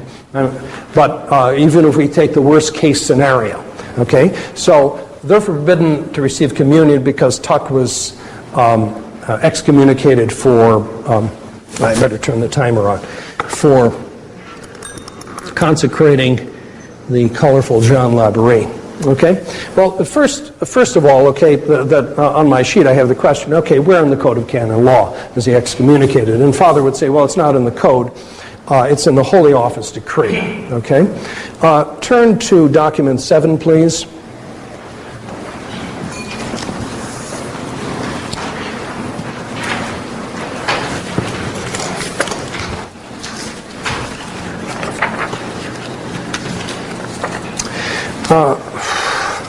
You have the Holy Office Decree here, okay, that Father has read. The Supreme Sacred Congregation of the Holy Office in virtue of a special faculty, blah, blah, blah. Okay, so it's at the top it says a decree concerning the consecration of a bishop without a canonical appointment.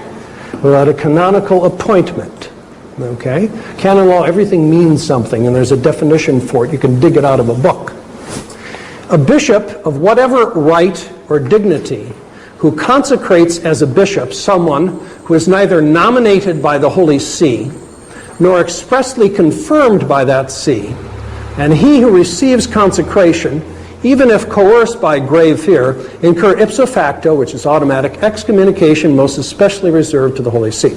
So this is the decree that Father thinks applies to the Thuc consecration.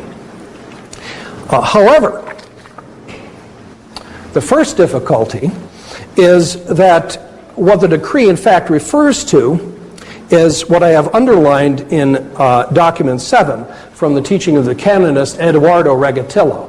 Regatillo was a Spanish canonist, and he discussed this decree extensively. And he says that the automatic excommunication applies only to the case of a bishop who is illicitly consecrated as the head of a diocese. Not just like someone who is consecrated without being head of a diocese. He doesn't have an apostolic mandate, right? That's a different offense. You get suspended for that. But here, it's if you're consecrated with a canonical provision, the canonical appointment is the head of a diocese. So Regatillo says, for the purpose intended by the Holy Office, the decree appears to cover only those who are consecrated as residential bishops. That means the head of a diocese. For this is the actual case, and it was China, which the Holy See wishes to condemn. This is a new type of offense. It differs from the one mentioned in Canon 2330, etc. Okay, so laws such as this, which enact a penalty, go to document 8. Document 8 gives you Canon 2219. Excommunication is a penalty.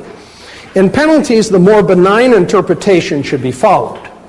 In other words, you have to fall exactly within what the law is condemning to get the penalty, to get the excommunication. And if you go to 9, document 9, you'll see the canonist Aranak. He says that the words of a law and a penalty must be taken in their proper sense indeed, but not extended beyond this. So you can't say it applies to something else. It's only this, head of a diocese. Okay? So, on that point, Father Jenkins has to demonstrate that Thuc consecrated John Laborie as the residential bishop for a diocese without the appointment of a Holy See. He can't. What do you do? Right? The next thing is Apostolorum Principis, the document of Pius XII that Father Jenkins mentioned. Paragraph 48 of that. I've got Apostolorum Principis somewhere in here, document 10, I think. I have a translation of that. Let's take a look at document 10. And paragraph 48, if you look at that in document 10, Father Jenkins said that, well, Laborie was done according to all right and law, therefore Thuc's excommunicated. Okay? However, he says that he was rashly or irresponsibly consecrated, right?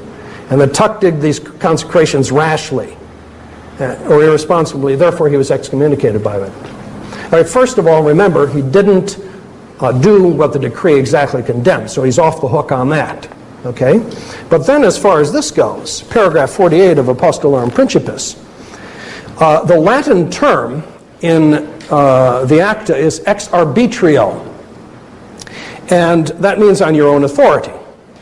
It does not mean, that, I did something rashly on a stupid, irresponsible impulse, but it means you did something on your own authority, and that's what he was condemning, which was the Chinese stooge bishops who were, Chinese clergy who were appointing stooge bishops, diocesan heads.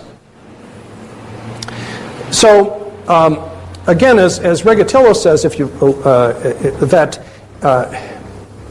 it does not establish a new grounds for excommunication, but it merely refers to the applicability of the 1951 decree, that it applies to this case in China. And then this law and right business that Father talked about, you see that a consecration being done in paragraph 48. If a consecration of this kind is being done contrary to all law and right, okay, this kind refers to the previous paragraph. What do you find in the previous paragraph? You find three things. You find he's condemning rendering void the canonical appointment, the institutia canonica, canonical institution of a bishop, appointment of a bishop to be head of a diocese. B, he's condemning the second thing that I've underlined, the claim, the right of nominating bishops. And the third thing is consecrating them without the mandate of the Apostolic See. So the excommunication, folks, disappears. Then, next point, even if Thuc had personally incurred excommunication, it would not be, it would not jump to the clergy who derived their orders from him. It doesn't work that way. Penalties are not contagious in canon law. It's not like the West Nile. You get like a penalty mosquito or something. Look at document 11.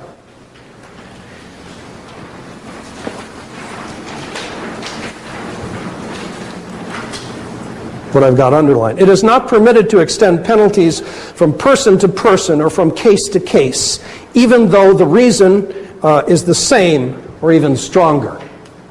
You can't do that. It's got to be interpreted strictly narrowly. So penalties aren't contagious. Then the next thing is, all right,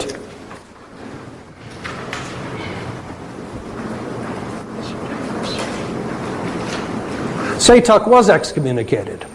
Let's see how that works.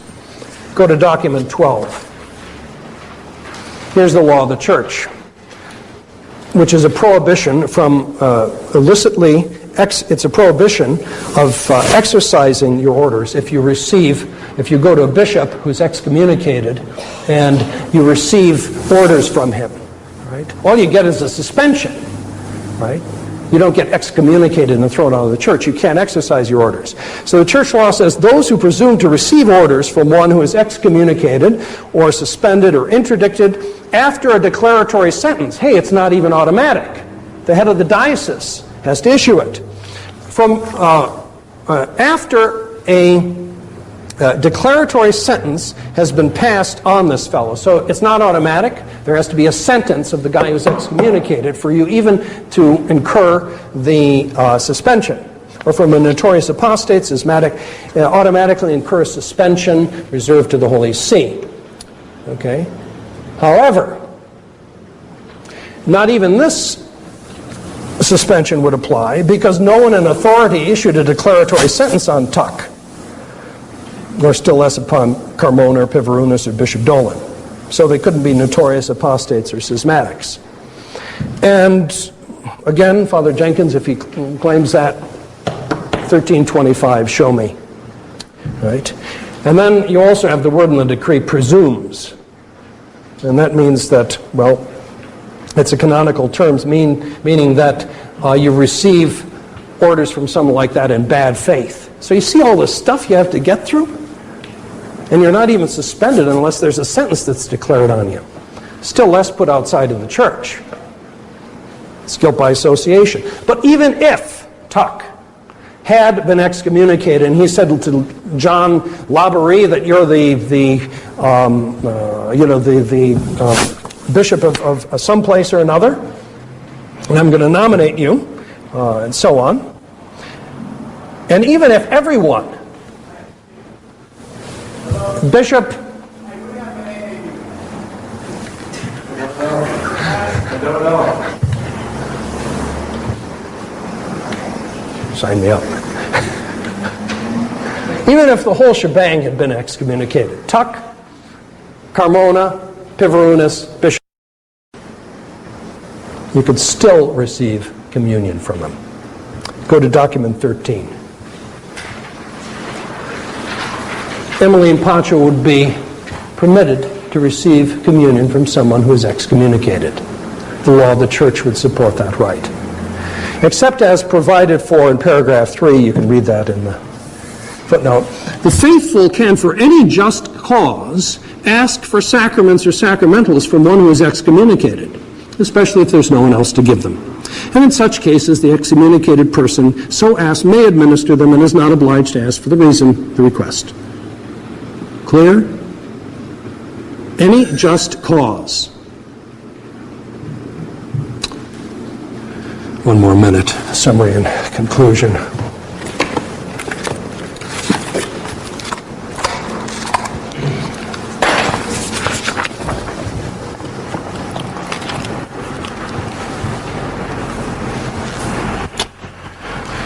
Archbishop Thuc did not incur excommunication under either the Code of Canon Law or the Holy Office Decree. Remember, it applies only to appointing ordinaries as the head of a diocese.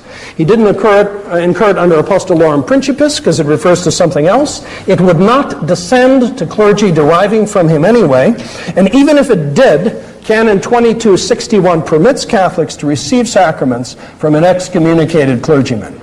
Therefore, Father Jenkins may not refuse communion to Emily, Pancho, Mrs. Capetillo, and anyone else on the grounds that Archbishop Thuc or Bishop Carmona, Pivarunus, Dolan were or are excommunicated. That's how the law works. 11 minutes.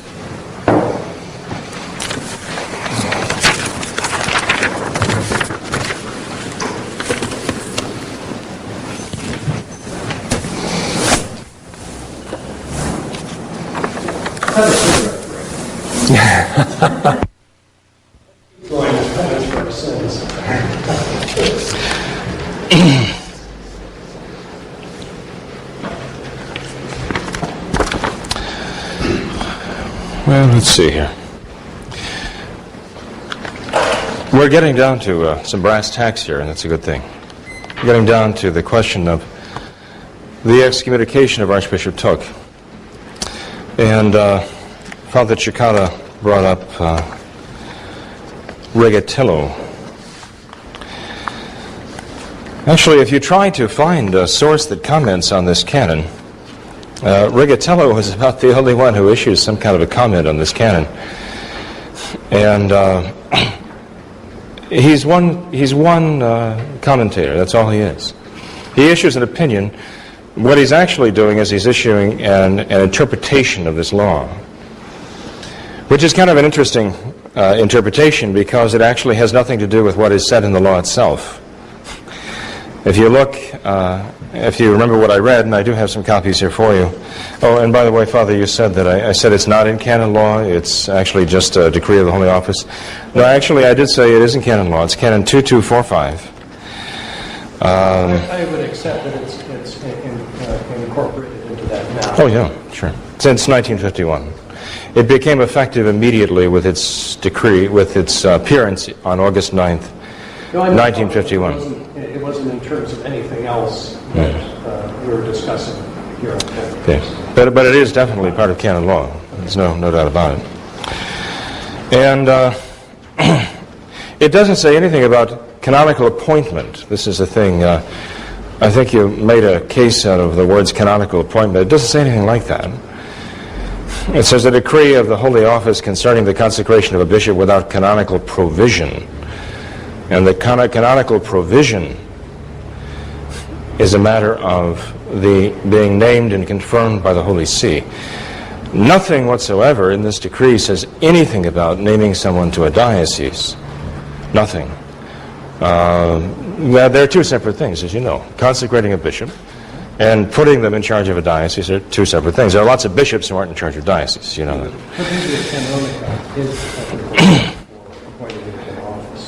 Well, that is not what is said here in the decree. It makes no mention of canonical provision. It says it in the Latin. In the decree itself. Consagraciones. Well, that is your interpretation of it, but you see the actual text of the law itself does not say that. That's your interpretation of what I'm saying. That I'm saying is not accurate. And furthermore, the interpretation that you give, citing Rigatello, is not the interpretation that the Church herself has given. Because, as it says, this is actually the application of the Church's understanding going back long before this, you know. So this wasn't actually a new provision in the sense that the Church just decided, well, let's start excommunicating people for doing things like this. The fact is that the actual practice of the Church throughout the centuries was to excommunicate those who consecrated other bishops unworthily, whether or not they named them in charge of dioceses. Had nothing to do with it. That's the practice of the Church. And actually, I would issue a kind of challenge here, because I know you've interpreted this in a certain way to exclude what Archbishop Thuc did. And I would say I'd very much appreciate it if you could find in the history of the Church from the resurrection or from the birth of our Lord until this moment, where the Roman Catholic Church has ever approved the consecration by a Catholic bishop of a non-Catholic. I would ask you to find one sole instance that could be established historically, that the Catholic Church has ever tolerated this, failed to condemn it in the most severe possible terms. Just one lone instance where the Church, whether or not the bishop was named to a diocese, any example that you can give me, I would appreciate it very much, because I have looked and I have not been able to find a single case where the Church has ever failed to condemn in the most severe possible terms and excommunicated a Catholic bishop who consecrates a non-Catholic to the episcopacy. How horrifying is it? I use the example because most people are lost. It's lost on them to realize how awful that is. But I tend to think that even Bill Clinton would compare favorably as an individual with this Jean Laborie. There's a background on Jean Laborie that you don't know. But there's a background on him. And I would say, from what I know of him, he would compare Bill Clinton would compare favorably with him. Some years ago, a Novus Ordo priest in Africa gave Bill Clinton Holy Communion. I'm sure every one of you was outraged and thought, well, doesn't this show you? Doesn't this exactly show you what they're all about? But that does not compare with not only giving Bill Clinton the power of consecrating the Blessed Sacrament, but the power to confer the power to consecrate the Blessed Sacrament. There's absolutely no comparison. And it would be hypocritical to be horrified at the one and to try to, find loopholes in laws and interpretations that will exempt Archbishop Thuc and the evils of what he did. It's just not right. It's not traditional Catholic, period. And I want to point something out, too, by the way, at this point. And that is that when we talk about the rightness or wrongness of refusing people Holy Communion,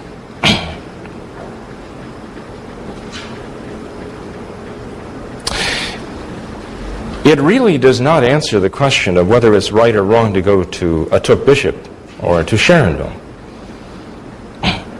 Because even if it were wrong for a priest to refuse Holy Communion to someone for going to a Thuc bishop or Sharonville, it could still at the same time be scandalous to go to them. And it could still be even mortally sinful, objectively speaking, to go to them. Now again, Father Cekada has given us an interpretation of Canon 2261, paragraph 2, paragraph 3. And citing any just cause, a Catholic can go to an excommunicated minister for the sacraments. And the minister has the right to give the sacraments. And by the way, not all sacraments. Obviously, a Catholic could not go to a non-Catholic minister for the sake of being consecrated a bishop. Again, we know that that is expressly forbidden by the Church. But for Holy Communion, for example. Again, I say Father Cekada's interpretation is wrong, because his interpretation leads to absurdity and something that the Church manifestly could never approve. When we interpret these canons, we have to interpret them according to the mind of the Church. Anyone who would pick up the Code of United States Law or the Code of Laws of the State of Florida and start interpreting it, apart from the Church, from the interpretation of the Church herself, would be very wrong. We'd say that person would be a crackpot. So we obviously have to interpret the Church's laws in the way that the Church means them, and the Church means how the Church means her laws. She has told us in her history and how she's judged cases throughout the centuries. When I was studying at in Rome at the Angelicum, I visited the North American College. Someone I'd met there. I was invited to lunch, and I went there out of curiosity. And I was informed by a couple of the seminarians of the North American College that the priest from their diocese had just recently defected from the Church and had actually become a Satanist, that he was actually performing the liturgy for the sake of providing what was expected to be the Blessed Sacrament for a satanic group in his diocese. And as shocking as that is, I think you'd find that it's not as rare as we might hope. That certainly wouldn't be the only case.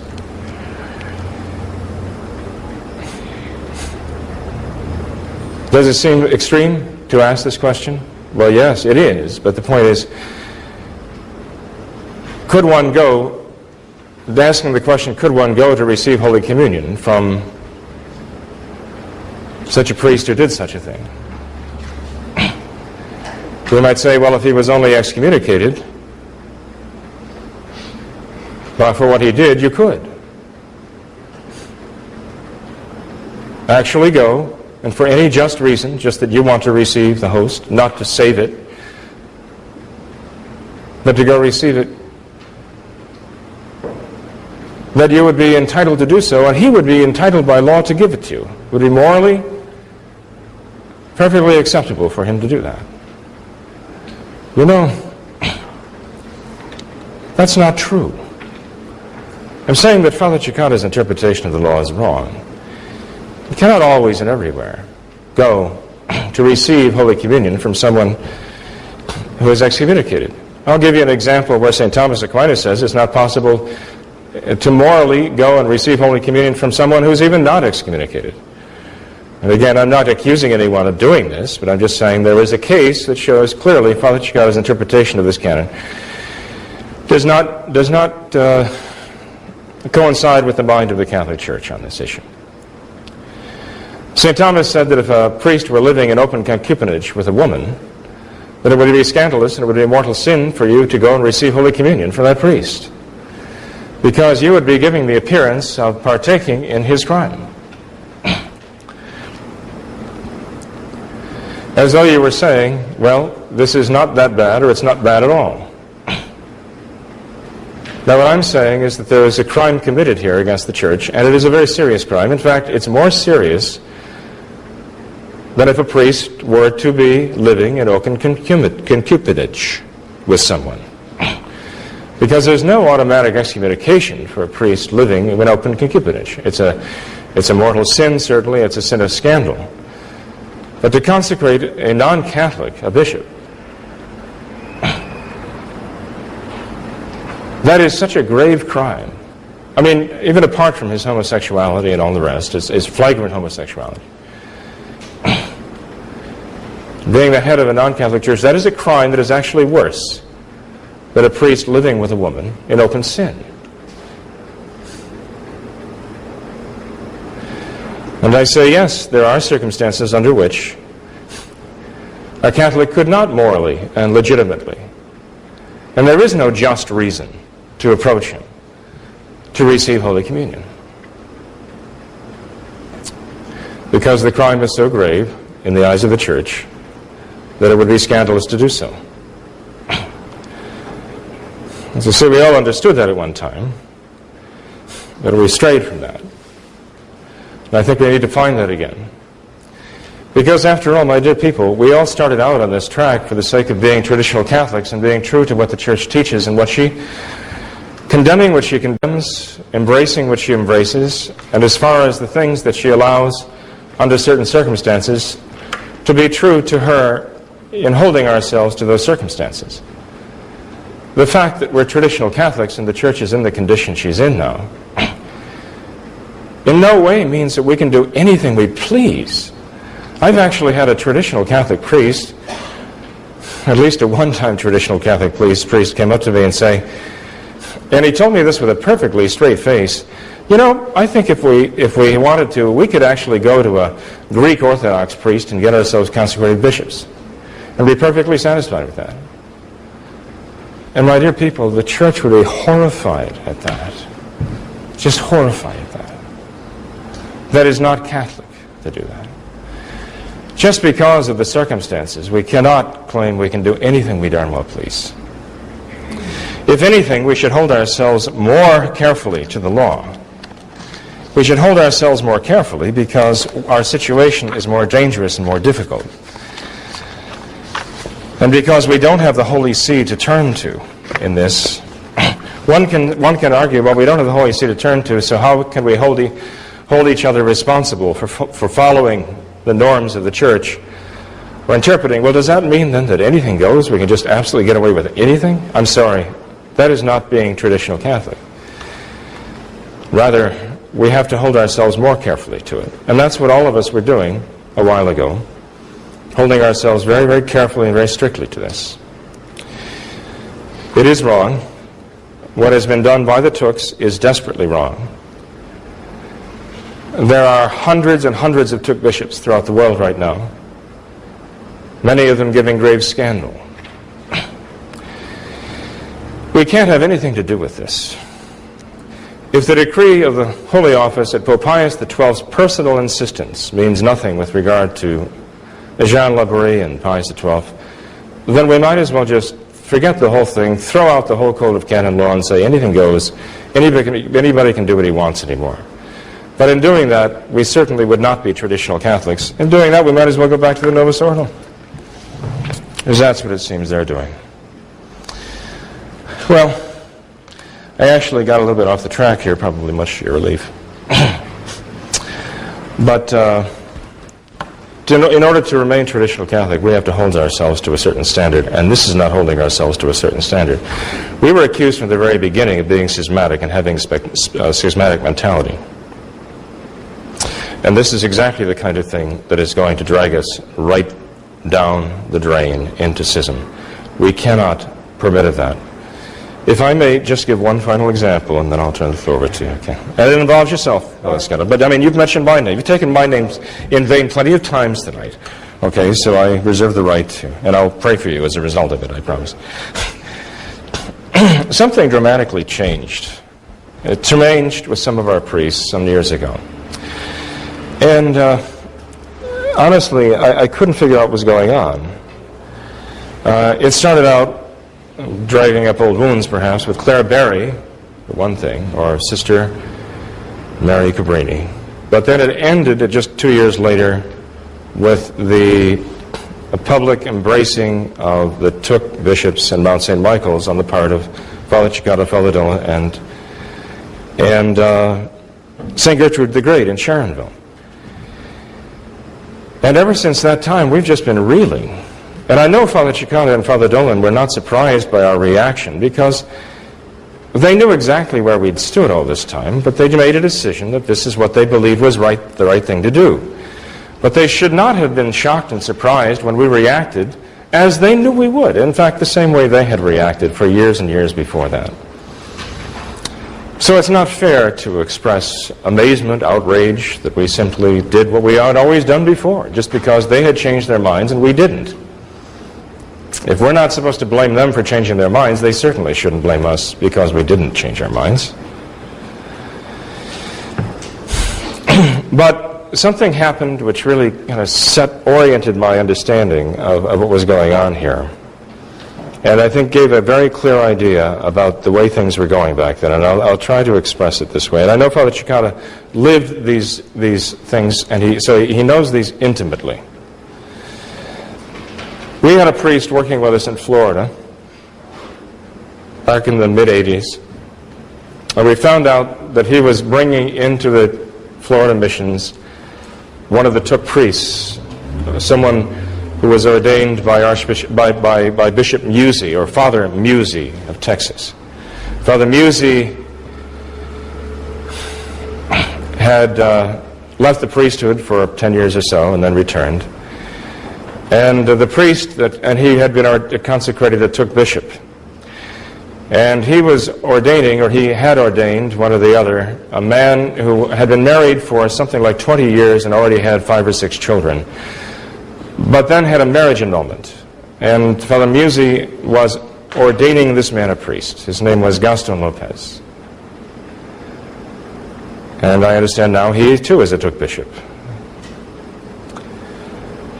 And Father Cekada got wind of it. He notified all of us that this was happening, and he went to Florida, and he went through the legal proceedings to have this Gaston Lopez excluded from the churches, because he knew that this was not right, it wasn't Catholic.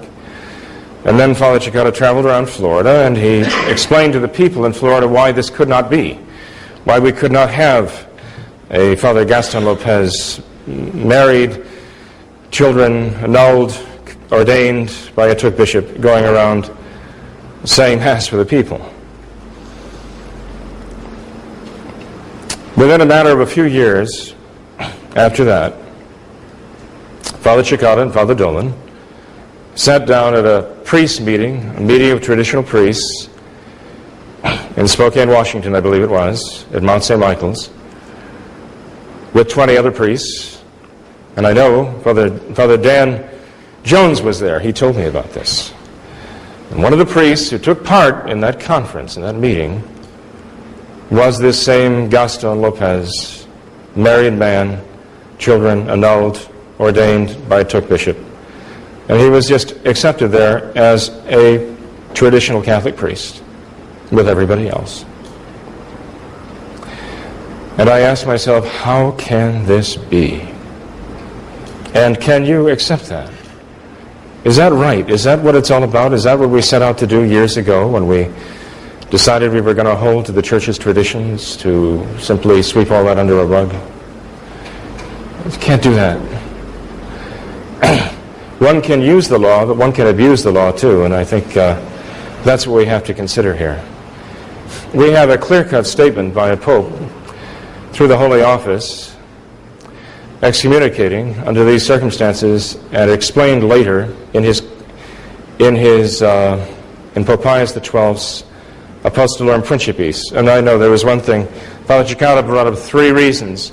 Those are separate reasons. You don't have to meet all those reasons to fall into the excommunication.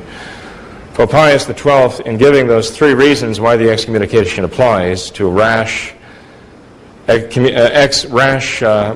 consecrations and consecrations against all law and all right, those 3 reasons are not to be saying you need all 3 reasons to make it so.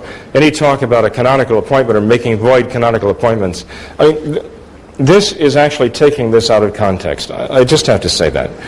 Father Cekada's interpretation of the canon is out of context because the Chinese were in fact taking bishops appointed by the Holy See, real Catholic bishops, and then imprisoning them, taking them out of their dioceses and imposing new bishops into those dioceses. That's what he's referring to when he uses that expression in the canon, or in the Encyclical Apostolorum Principis. In that particular measure, when he talks about going against canonical appointments of bishops. But he doesn't say and there, nor does he say or. He lists the reasons, and they are independent of each other. And the last one that he lists is consecrating bishops rashly and contrary to all law and all right. He lists that as an independent reason, not as part of an ensemble of reasons. And that is precisely what the law states, my dear people. We have to hold ourselves to that. And yes, it does matter. If we have to do, I know, we have to follow the safer course, and the safer course is to have nothing to do with the Thuc clergy. It would be scandalous to get involved with them. We've always said that, and we say it now. He's got his interpretation. I've got the interpretation of Eduardo Regatillo, the head of the Canon Law Department at the Pontifical University of Comillas in Spain. And I've given that to you. Whose interpretation should have more weight? Other things. Other points. We'll talk about the scandal in a second. Father Jenkins has a lot of the stuff. The church would have done this, and you know, I see this situation, and I think that the church would have would have imposed this penalty, or the church would have imposed that penalty, and you know, I think the case is parallel. Remember, we already said in the documents that that penalties don't go from case to case. Okay? I back my stuff up, not with musings about what the church would do, but what she actually did. It's in the law, folks. Okay? Here's about this analogy, right? What the church would do. And this is Commentary on Canon Law, Charles Augustine. Analogy is not admitted in interpreting penal laws. So if there's a punishment, hence there's no stretching from one person to another, from one case to another, even if the reasons or circumstances of persons and cases are quite alike, and the reasons for extending the penalty seem even stronger. I'm sorry Father doesn't like that and thinks that I'm being liberal or something, but that's what the law says, and that's what I have to go with. The other thing is, you know, this interpreting what he thinks the mind of the church would do against what the mind of the church actually tells us in the words of her law. Okay? And that stuff is all very nice, but when you talk about punishment in penal law, it's got to be, before you bust someone's chops and say they're out of the church or they're excommunicated or anything like that, the rule is always that the law has to be interpreted strictly, exactly, and narrowly. There is, I think, by the way, a penalty for a priest who lives in concubinage. And the idea of, like, hold more carefully to the law, it's not the law he's holding to. It's his idea, right? I've given you the law. I photocopied the stuff. Okay? And what this whole thing is, again, is, as I warned you, is we're getting into guilt by association with different people, rather than what does the text of the law say. And then he says, something dramatically changed. Okay, the appeal to drama, right? And we said, yeah, you darn right something changed. I found out what the law of the church was. And I found out that I hadn't been following it up until that time. And that on the issue of the validity of the Thuc consecrations, which would be something for another night, I suppose, on the issue of the Thuc consecrations, on the issue of schism in Mount St. Michael's, on the issues of so many of these other issues, that I was being fed something that was wrong. It simply wasn't in the law of the church. And so when you're darn right I changed, when I found out what the law was, I researched it, and I changed it. I changed it. Because that's what I've got to do as a Catholic priest. You know, I'm going to refuse communion to these devout people up in Columbus. I've got to be pretty darn sure, these Mount St. Michael people, that they actually are forbidden by law. So I've got to go to the law and look for it before I bust their chops. Thuc, Richter, my role and everything, fine, sure, of course. Of course I went and I ran Richter out and Gaston Lopez out. And I would run Gaston Lopez out today. Right? I would run him out today, and then as far as the Mount St. Michael meeting and Gaston Lopez being there, sure he was there. We ran him out. So what you've got, folks, is you've got horror stories here. You know, it's going to make you feel bad. Ooh, Father Cekada, Bishop Dolan, unsavory associations. All I'm saying is we've got to follow the law of the church. Okay, a few more things. Scandal, okay? Let's see.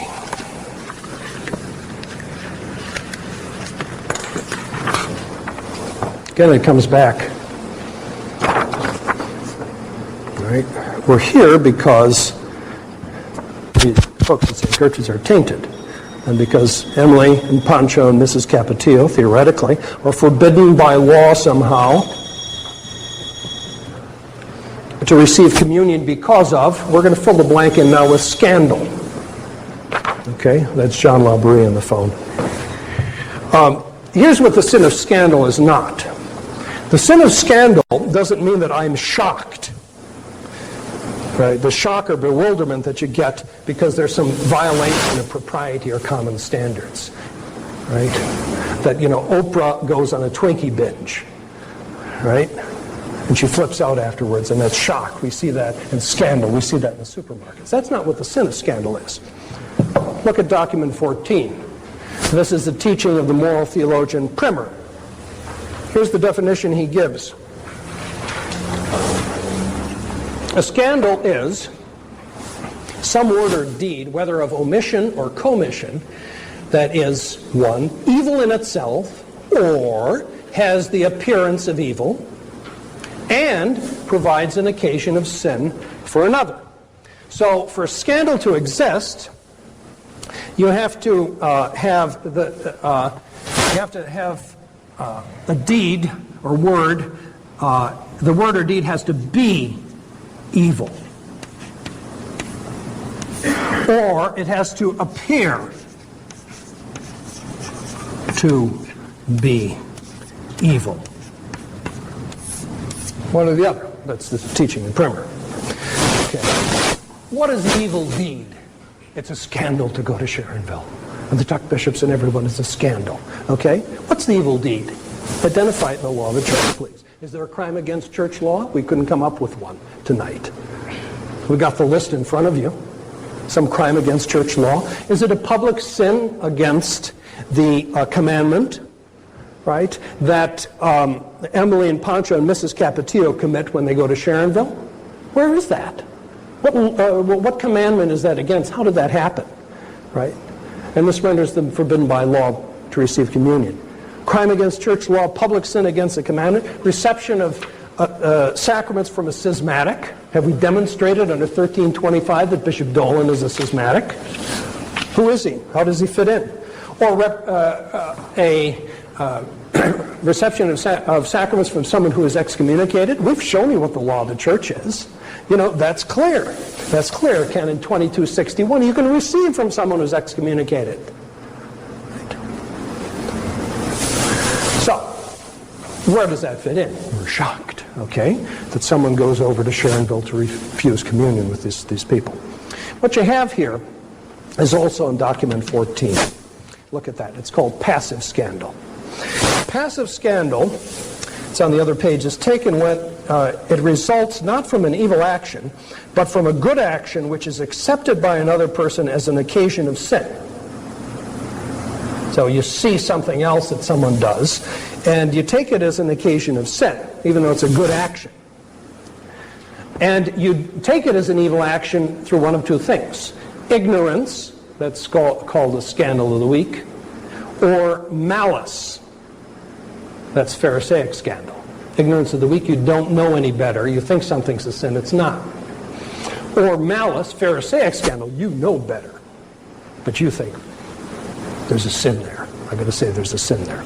The scandal arising, the scandal taken by others at Emily and Pancho and Mrs. Capetillo, receiving the sacraments at St. Gertrude's accordingly, is a passive scandal. It arises only from two things. There's no evil deed. We haven't showed an evil deed that they've committed. So the scandal that's taken is one of two things. It's either out of ignorance. In other words, people think, oh, this association and everything, oh, there's something wrong with that. But people have been indoctrinated to think that we are tainted, okay? But you end up in that way because of the distortions of church law, the bust-your-chops view of church law, you know? And you view Emily and Pancho and Mrs. Capetillo's act as evil and unacceptable. That's their ignorance, that's scandal of the week. The other type of scandal that's taken at this is malice, is out of malice. Primer talks about that too. The clergy who cannot identify the laws, who cannot identify specific commandments that are evil or that appear to be evil, against which you have committed these supposed crimes or sins. You can't identify them, but nevertheless you persist in maintaining that, oh, there's a scandal present by going to Sharonville. That, folks, is Pharisaic scandal, because there's no evil deed. They haven't told us what it is. There's no obligation, Primer tells you, to avoid Pharisaic scandal. That's also in document 14. From the fact that Pharisaic scandal is caused by the malice of the person taking scandal. Malice doesn't mean he hates my guts, right? Or the Bishop Kelly hates my guts. Malice in law means that you know better. Fundamentally, you know better. On scandal. For a true sin of scandal to occur, Emily, Pancho, and Mrs. Capetillo would need to have committed some evil or apparently evil act in the first place. Evil or apparently evil. We've seen tonight we still can't identify the law or commandment after all these years that they violated. We just talk about scandal and guilt by association. So the scandal is only Pharisaic, and you can't refuse them communion on those grounds. The other final thing we left on the board was unworthy ministers. You could read all my arguments.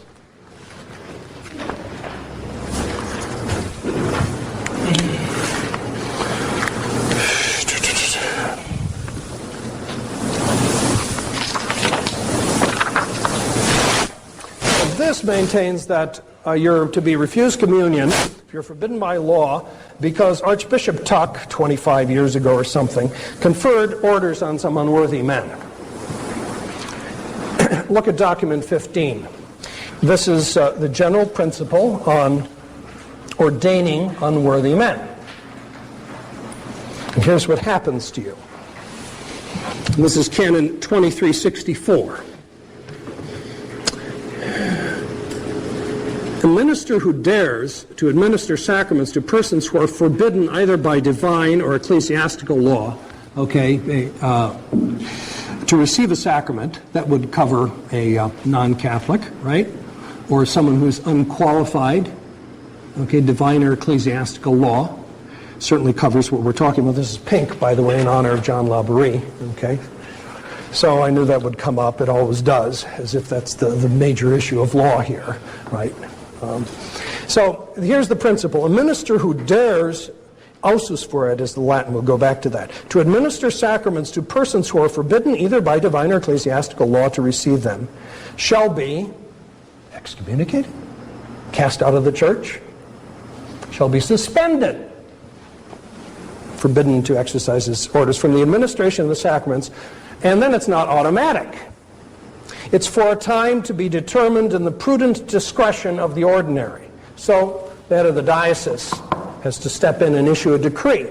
So it's not automatic. And shall be punished by other penalties according to the gravity of the fault, without prejudice to the special penalties mentioned by law, certain crimes of this class. Okay. So it's suspension. And it has to be imposed. It's not automatic. Now, let's look at some of the points in this. Okay, I said that dares to do something. Ausus fuerit. Look at document 16. This is also a canon which helps us to interpret other canons. I know law sometimes seems really dull, but this is the heart of the problem here, the heart of the issue, forbidden by law. If the law contains the words presumptuary ausus fuerit, etc., or other similar expressions which require full knowledge and deliberation, any diminution of imputability on the part of either the intellect or the will exempts from the penalties late sententiae. Those are automatic penalties. And then in the last case, even affected ignorance of fact probably excuses. And that's the canonist Buscaron who says that. So all we have is maybe Father Barbara thinks that somehow Thuc knew in advance of the Rainbow Coalition type friend, John Laborie, in 1977, okay? But he would have had to have full knowledge, but then he would have only gotten suspended. He's not cast out of the Catholic Church for that. That's the guilt by association stuff again. It's not automatic. The ordinary of the diocese would have to do it. He has to have ordinary jurisdiction, and the other ordinance couldn't catch it from him anyway.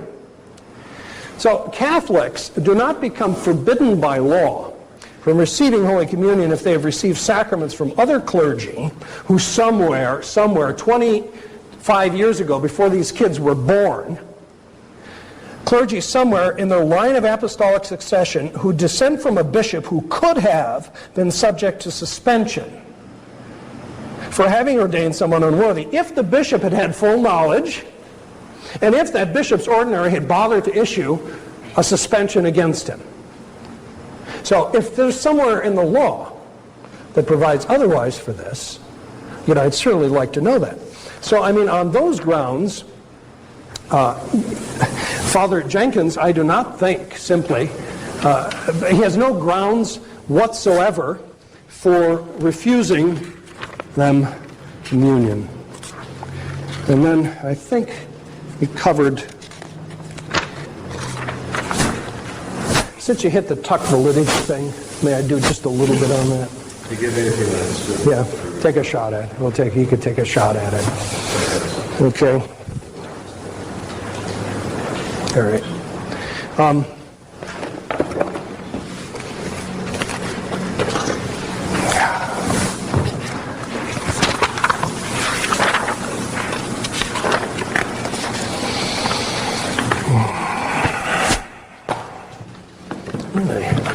Something. You may be in luck. Maybe I don't have anything on it. I'll go home. Well, okay. Here's some quotes that you can pass out on the consecration things, and one to Father Jenkins first.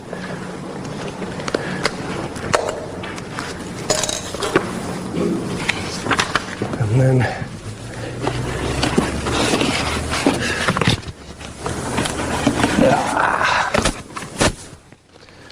just a bit of background on this. I'm going to try to go through it quickly. It's a little bit of a complicated thing, but I did do an 83 article, as Father mentioned, criticizing Thuc, his involvements, but I didn't address the issue of validity. And I said this in the article: further research would be needed to ascertain what theologians and canonists consider evidence sufficient for validity in such a case. So validity was open. Yeah, there was some awful stuff. We began to re-examine the issue in the Pius V Society because of Father Sanborn's visit to Brazil in '85. And at issue was basically the validity of Gerard de Laurier's and Bishop Carmona's consecrations. And two of us were supposed to do the research into it. I was deathly against it, against the validity and against any involvement. And so I volunteered to work against it in the research, and Father Sanborn volunteered to work for it. So the key issues as to the research were that there are no certificates that appear to have been issued. What do you do in something like that? This was a major objection I had. Normally you have a certificate for a sacrament. There appeared to be no certificate. All right? That was also Father Kelly's objection. And then, okay, are there special requirements if there are no certificates? And Father Kelly said, yeah, that you need qualified witnesses, otherwise it's doubtful, or you need evidence of correct use of matter and form, otherwise it's doubtful. Okay, so that was the second thing. Then, were there special requirements for Episcopal consecrations in general? Were there any in canon law or other legislation? That's not a very common thing. Or then, what about Thuc's sacramental intention? Okay, you heard he did a lot of goofy things, so it seemed. We didn't know the man, so it sounded questionable to me. And the issue there is, again, what assumptions do canonists and theologians require us to make? So that's why you research. When you research. So by 1988, that's 5 years later, I concluded this, that on the basis of what I came up with and what Father Sanborn came up with, that a certificate was not required, okay, to assume that a given rite had taken place and was valid. You say, well, certificate is official, but it's no traditionalist sacramental certificate is canonically official because we're not canonical pastors anyway. So then are there special requirements if no certificates? And I could find nothing to require qualified witnesses or positive evidence of matter and form, etc. Are there special rules, other special rules you follow? No. What about Thuc's intention? Okay? A discussion of that. I came to the conclusion, based on what Leo XIII said about sacramental intention, and the stuff that Father Sanborn had found, that there's no justification for attacking Thuc's sacramental intention under any accepted principle of moral theology. So my conclusion at a certain point there was that we're obliged to regard the consecrations as valid. So what I did in '91, I put all my research together in an article. You can find that on the website. And that's the point. We change our positions because we learn and we discover other facts. And also, I discovered that Thuc did issue a consecration certificate, in fact. And Father Kelly, remember, he used the absence as the certificate. I remember him at the meetings as the principle to impugn the validity of the Thuc consecrations. Oh, you don't have a certificate, it's not official proof. You have to all this rigmarole and witnesses as to matter and form. No one says that, okay? It's a whole canonical rigmarole that you go through for an ecclesiastical trial, maybe, right? But so then the certificate, you've got to have one and everything. Principal objection. Then I found one in '92, and then he ignored it and now started to talk about Thuc's mental state, okay? Very simply, my position. I'll explain it to you on the validity of the consecrations. The standard procedure for verifying when someone receives a sacrament is this. The priest ascertains the fact that the ceremony took place. You come, you say you've been baptized, okay? You have a certificate. If you don't have a certificate, one can't be had. Maybe there's some other proof. Maybe there's photos of your baptism. Maybe there's someone who was there who said that, the priest baptized you, okay? So, did it occur? Then the minister who performed the rite, all right? Was he a validly ordained Catholic priest? Does a Catholic priest do it? Right? So you ask the recipient or the parents. And they'll tell you, oh yeah, okay, sure, he was. And the rite used, did they use the traditional rite? Or the Vatican II rite for a sacrament? Oh, they used the traditional rite. Okay, fine. Then you conclude that, ceremony occurred, all right? Validly ordained priest did it, used a traditional rite, valid. No further questions. No rigmarole, special witnesses, all this other stuff. Okay, we apply that to the Thuc consecrations. What you can ascertain is the fact, first of all, that the ceremonies occurred. I've got a consecration certificate. right, that attest to that. There are published photos of it, of both Gerard de Laurier's, from whom Bishop Sanborn derives his apostolic succession, and Carmona's, from whom Bishop Dolan derives his, of their consecrations. There are photos. And there are numerous articles about it saying that they had a consecration.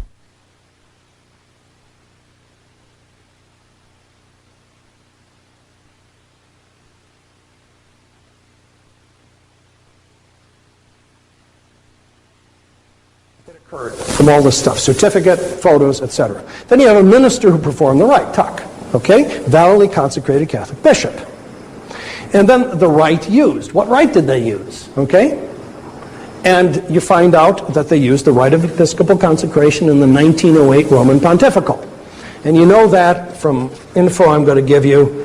There are captions published with photos of the ceremony stating that he used it. There's an interview conducted under oath with Hiller, Dr. Hiller, who was one of the men who was present, a sworn affidavit from another fellow, Heller, who said that Thuc used the Roman Pontifical. There was a published interview with Gerard de Laurier saying that the old Pontifical was used for it, and then a second interview that Father Collins, I think, did with him, and Gerard again said that it was the traditional Pontifical. If you knew Gerard, he was a very devout, faithful, traditional Catholic priest, right?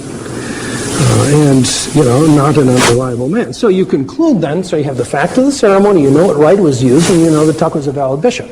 So you conclude, just as you would with any other sacrament, that it occurred, validly consecrated bishop, you use the rite, bang, it's valid. And that's the presumption. You have to conclude that. Thereafter, then in canon law and moral theology, validity is presumed and invalidity must be proven, as Father Jenkins correctly asserts. Look at the quotes on C. I think it's C. Yeah, the salmon-colored page. Generally in canon law, what we've just said about presuming validity and proving invalidity, this, the canonist Wanenmaker says, is the cream of presumptions which holds that the act or contract is valid until invalidity is proved. Then, next quote, and this is from Cardinal Gaspari, who is also the compiler of the 1917 Code of Canon Law. And he says that an act, especially as one as solemn as an ordination, must be regarded as valid as long as invalidity would not be clearly demonstrated. And then also, you have to presume that the intention was correct. And this is from the theologian Leaning. This principle is affirmed as certain theological doctrine taught by the Church, to deny which would be theologically rash. The minister is presumed to do what the rite means. Okay, briefly, what are the defects that would mess up an episcopal consecration? Right? That you would have to prove now to prove that it was doubtful or invalid, right? But you'd have to prove the idea of like proving something doubtful. You have to find a reason for invalidity in the reality of the rite. You can't just say, oh, I doubted because I wasn't there and I think Thuc was a crazy old geezer, okay? It doesn't work that way. You have to prove from what happened. The consecrating bishop did not impose hands, that's the matter of the sacrament, that he didn't pronounce the essential 16-word formula. You would have to prove that. Or he withheld his intention internally to make a bishop or to do what the Church does. And Leo XIII says that matter and form automatically have the correct intention, and all of our normal sacramental practice presumes that the priest has the correct intention, anyone who administers a sacrament. Then this business about the intention is absent. Here we get into mental state stuff, okay? This would be if the consecrating bishop is not performing a human act, right? Because he lacks one of two things, merely external attention. He does not know that he is performing a sacramental act. In episcopal consecration, there's no act of the intellect. He doesn't know what he's doing. Or he doesn't even have what's called virtual intention. That his external action of performing a sacramental act hasn't been produced by any act of his will. He isn't using his intellect or his will. An example of this would be sleepwalking. right? I was a sleepwalker when I was a kid. And if that sort of revived, and, I went to the altar, and I got the bread and wine out and everything, and pronounced the words of consecration, that's not a human act. My intellect and my will aren't engaged. That's how out of it, how much of a vegetable you have to be. Virtual intention is the minimum level of intention required and sufficient for validity for a sacrament, and it guarantees that a sacrament is valid even if the priest is internally distracted before and during the entire sacramental rite. And if you look at the quote, the final quote on that page from Coronata, he says this intention is necessary and sufficient, and it is certainly present in someone who regularly performs sacramental actions. For example, a priest who goes early to the church, puts on vestments, goes to the altar, celebrates Mass, and consecrates a host or host presented to him, even though he does not think about the intention of consecrating. That's how far out of it you have to be. So that's hard. You have to meet that minimum, right? That's not much. Just quickly, and then I'll stop all this. There's no evidence of a defective matter or defective form or defective intention in the Thuc consecrations. Zip. And you don't have to prove those things. That, there was. He did impose hands. There was no defective form, right? Then there's the mental states slander that we hear. The mental state slander.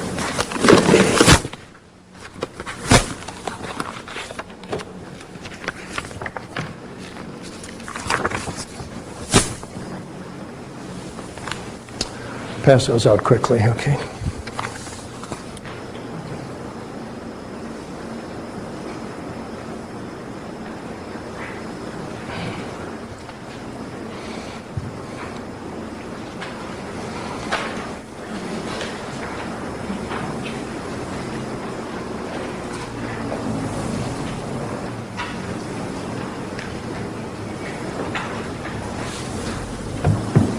Look at the photos. Page through the photos. Does Thuc look like he's a dazed sleepwalker who doesn't know where he is or what he's doing? But the dazed, out of it mental state you'd have to prove at the time he was in. At the time of the consecrations, if you wanted to say they were doubtful and valid, or invalid. Zombie? Does it look like it? It looks like an old guy saying Mass. Smiling, reading things at the altar, bent over the altar doing that consecration part of the concelebration part of the bishop's rite. He's got his hands on the altar. He's reading something, standing up. He's reading something, sitting down, and they're responding to him. Then he's put the mitres on them and sat them down. Right? The two guys, two bishops he's consecrated. Then at the end he's reading the exhortation and they've got their hands out. He's going to put the ring on their fingers at an Episcopal consecration. Right? Then he's smiling with them at the end. Or then later, in December, later that year, after these consecrations, then he's ordaining Bruno Schaefer, right? To the priesthood. He's concelebrating with Schaefer. He's reading from the rite there. Schaefer, I can't make it out, is doing something at the altar. The final page, he's reading, concelebrating the Mass, which you're supposed to do. Right? So, you look at those pictures. Good grief. You can't say that he didn't have the mental state, he didn't know who he was or what he was doing. That's what it would take. That's what it would take. And that's what people believe because of these horror stories.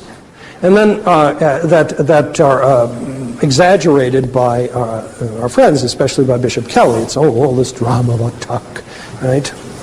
It doesn't take much to administer a sacrament in the way of intention, right? Then he gave a public conference the next year for Trento in either Guadalajara or one other Mexican city. He gave a public conference in French on the vacancy of the apostolic see for Trento. And I know two fellows who were there, and one of them heard him. He understood French, Father Madrigal, and he decided right away to go to the seminary because of that. So, this isn't like, it's only because people didn't know him over here. Then the other thing, is the other thing that we've got to look at is this. We'll pass them out so we don't take too much time. This is the consecration certificate that's written on Thuc's own hand, okay? Now I found this, remember I found this, actually Bishop Pivarunas had it. I could have almost killed him because I had gone through all this research on what you do when you don't have a consecration certificate, and he mentioned to me, gee, I had it. Oh, sorry. Okay, sorry, Father. So here's the consecration certificate, okay? Look at it. Look at the handwriting. He wrote it out by hand, okay? It's firm and it's clear. He wrote the thing in Latin, okay? And here's the translation. We, Peter Martin Nodin, Thuc, titular Archbishop of Bulla Regia, give notice to the following to all, that on the 17th day of the month of October in the year 1981, we confer the episcopal rank of the Catholic Church on Father Moses Carmona Rivera, with all rights pertaining to said rank, given on the 18th day of the month of October. Hey, the next day after the consecration, right? Right? The crazy man who didn't know what he was doing, okay?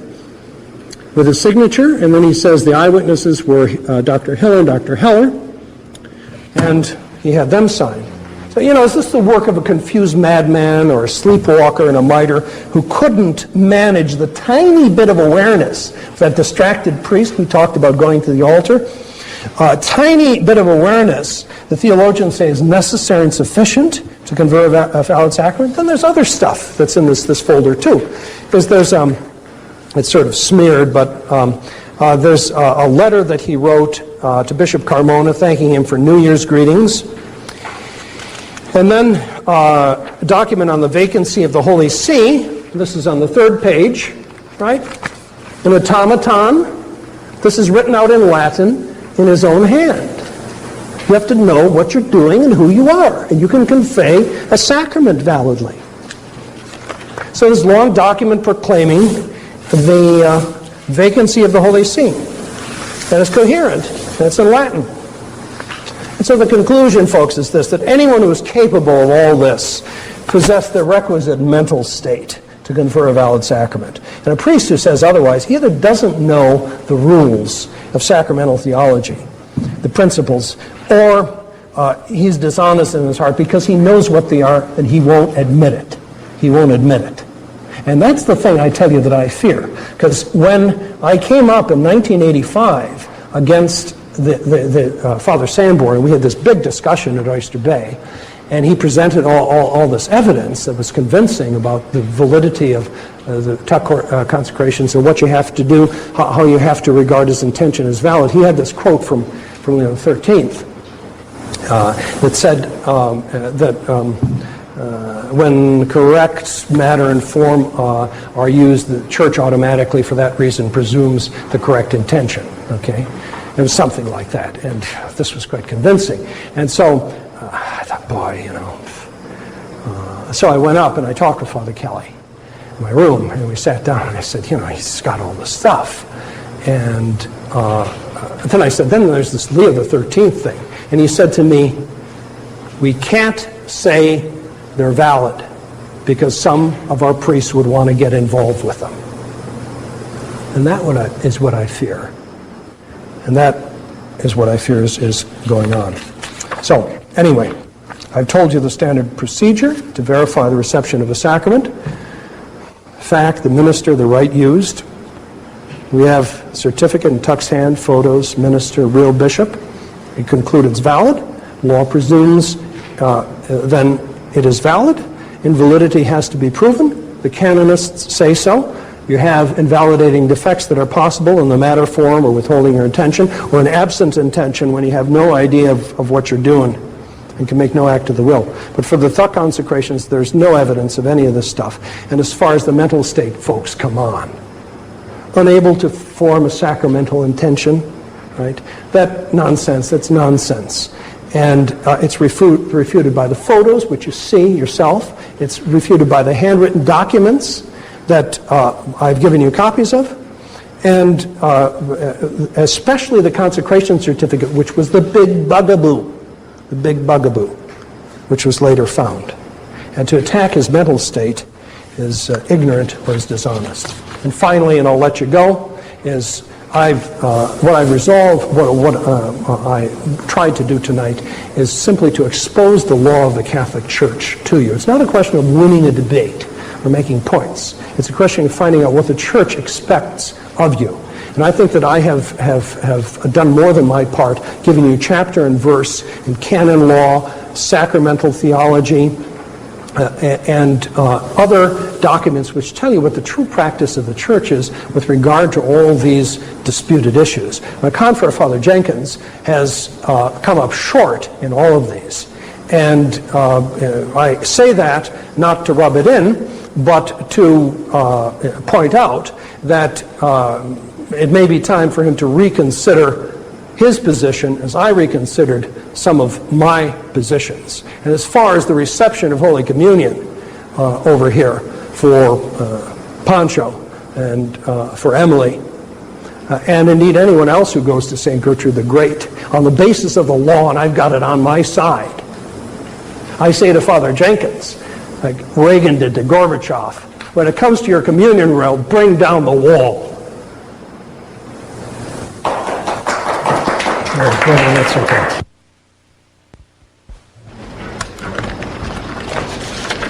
Well, thank you, Father. Well, we I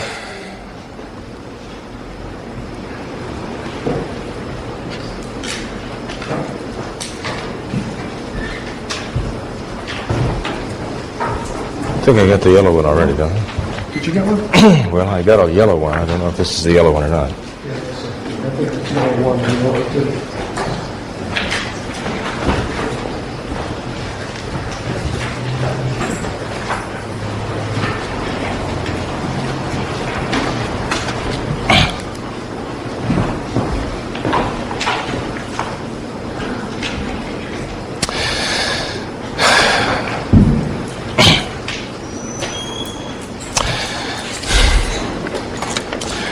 Well, in the first place, I realize, or can be. But the problem is that a quantity of papers can also mask some serious defects. And again, I'm afraid that's what we're dealing with here. Because all of these citations can be like a blizzard which can obscure the basic facts.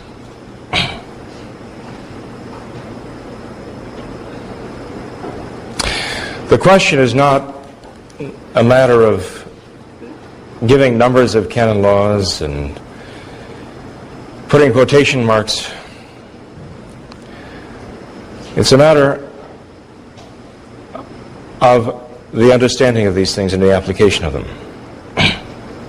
For example, you just heard Father Cekada read you a canon from the Code of Canon Law of 1918, in which he said that the law prescribes suspension for a bishop consecrating or a man being consecrated by a bishop unworthily, that is contrary to divine and human law or ecclesiastical law. Someone who would be consecrated contrary to divine law would be someone who was not a Catholic. So it's not even just a violation of church law, it's a violation of God's law to consecrate a non-Catholic. It goes far beyond merely ecclesiastical or human law. And I was amazed to hear Father Cekada read that to you, because that is what the old law said, but it was precisely for that reason that Pope Pius XII issued his decree through the Holy Office of April 9th, 1951, giving the new canon, Canon 2245, which supersedes that law and says that a bishop who would consecrate another is automatically excommunicated in a manner most specially reserved to the Holy See. So it is absolutely false to say, it is misleading to say, to read the old canon and to say this is what is the law of the church. It was, but it is not any longer. And I do believe that there is a lot of papers and all, I mean numbers and all, quotations and all, there's a lot of, it's deceptive. And I don't mean that Father Cekada is attempting to be deceptive, but I think what you have there is deceptive. In the same way as the canon you quoted was no longer, had been preempted by this, and this is the new law that is in force now, Father Cekada. But if we go back and we even look at the old law and ask, well, why was there a suspension leveled, even by the old law, before the excommunication was put into effect? Well, again, for various legal reasons, obvious legal reasons. This doesn't mean, as Father Cekada seems to imply, that that's all the church did in the case of a man ordaining and consecrating when he shouldn't have. The church did in her past history, and that's what we have to go on in the interpretation of her laws. It's not a matter of saying, well, what would the church do? What would the church do? I didn't use that expression. Father Cekada is the first one to use that expression. He put it in my mouth. I just said we have to go back and see how the church herself applied her own laws to understand what the law means. That's all I said. And we find that what happened in the past was that if a bishop would consecrate another bishop, there would be an immediate suspension by law, which means that neither one of them could exercise any of the holy orders that had been or supposedly had been given. None of them could do it legally, and Catholics should not have gone to them for any reason either. But while this suspension was in effect, the church would investigate and determine exactly what the situation was. What are the circumstances here? Was this in fact an illicit consecration? Did the bishop who consecrated know what he was doing? Were they both fully cognizant? And the next step has been in the past, and I challenge Father Cekada to gainsay this with a single example. After determining that the bishops involved were in fact illegally, contrary to all right and law, as Pius XII was later to say, and after determining that they knew exactly what they were doing and they had full use of their faculties to be responsible and therefore guilty, the church would determine whether they were pertinacious or whether they would back down, so to speak, and would repent what they had done, or if they would then insist that the consecrations they had done were perfectly fine and stick by them and not repent of them. In that case, my dear people, I'm telling you, if you look back on the history of the church, and I ask for a single contrary example, the church excommunicated. In fact, what she would have done then, and what she did do, and I would say what she would have done in the past, not in the future, I'm talking about what she actually did do, she issued an excommunication ferende sententiae, meaning that after it was duly investigated, the church issued a direct excommunication by name of the individuals involved after her investigations. The church evidently found that to be inadequate because she introduced here in 1951 an automatic excommunication which superseded that whole process and just said, no, from now on, if you do this, you are excommunicated on the spot just for doing it. That is the current law of the Roman Catholic Church. And it doesn't help to quote an earlier canon. It is not above board, to put it that way. This is what we're dealing with. We're dealing with this current law which demands an automatic excommunication in the most severe possible way for doing certain things. And those certain things Archbishop Thuc, in fact, did. It's simply a matter of fact. If it doesn't apply there, it can't apply anywhere. Now, my dear people, Father Cekada really hasn't responded. I know he's said a great deal, but he hasn't responded to the fundamental points that I've made.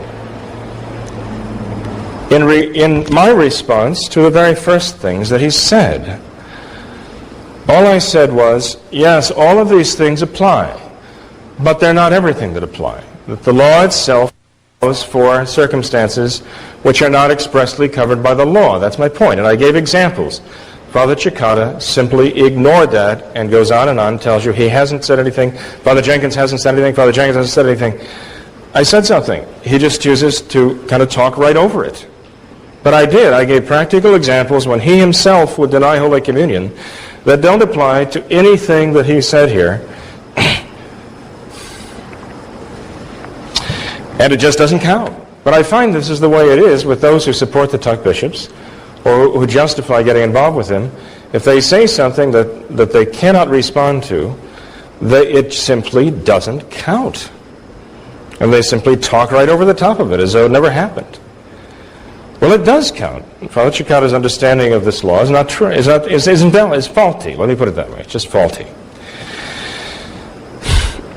And with regard to the whole question of the ordinations having to be accepted as valid just because they took place, as far as those, I mean, where do you start with this? Because, well, start at the beginning, I guess. I'm saying that what he's saying is absolutely not true. He posits that and that he gives you this big scenario about how we apply that to the Thuc bishops, and he doesn't even apply it to the Thuc bishops, because the whole principle concerns, as I said before, to the Church's norms and normal way of doing things. And yes, I say, if there were a consecration in the Roman Catholic Church or an ordination in the Roman Catholic Church done according to the Church's way of doing things, then yes, the Church says you must prove that they're invalid. You must demonstrate that it's invalid, those consecrations, those ordinations are invalid. But Father Cekada's point that he couldn't find any requirement for witnesses, so he said, I'm not sure he meant it that way. Again, that is absolutely not true. The Church does require qualified witnesses. Canonist Felix Capello says so very clearly. You have to have the qualified witnesses. And canonists, moral theologians, and sacramental theologians state very clearly that you have 3 bishops present for a consecration ordinarily, and the co-consecrating bishops are there as witnesses, as well as lending the power of their episcopal orders. Again, if you want to hold me to any of this, and you've got it all on tape, I will get you the information. But that's a fact.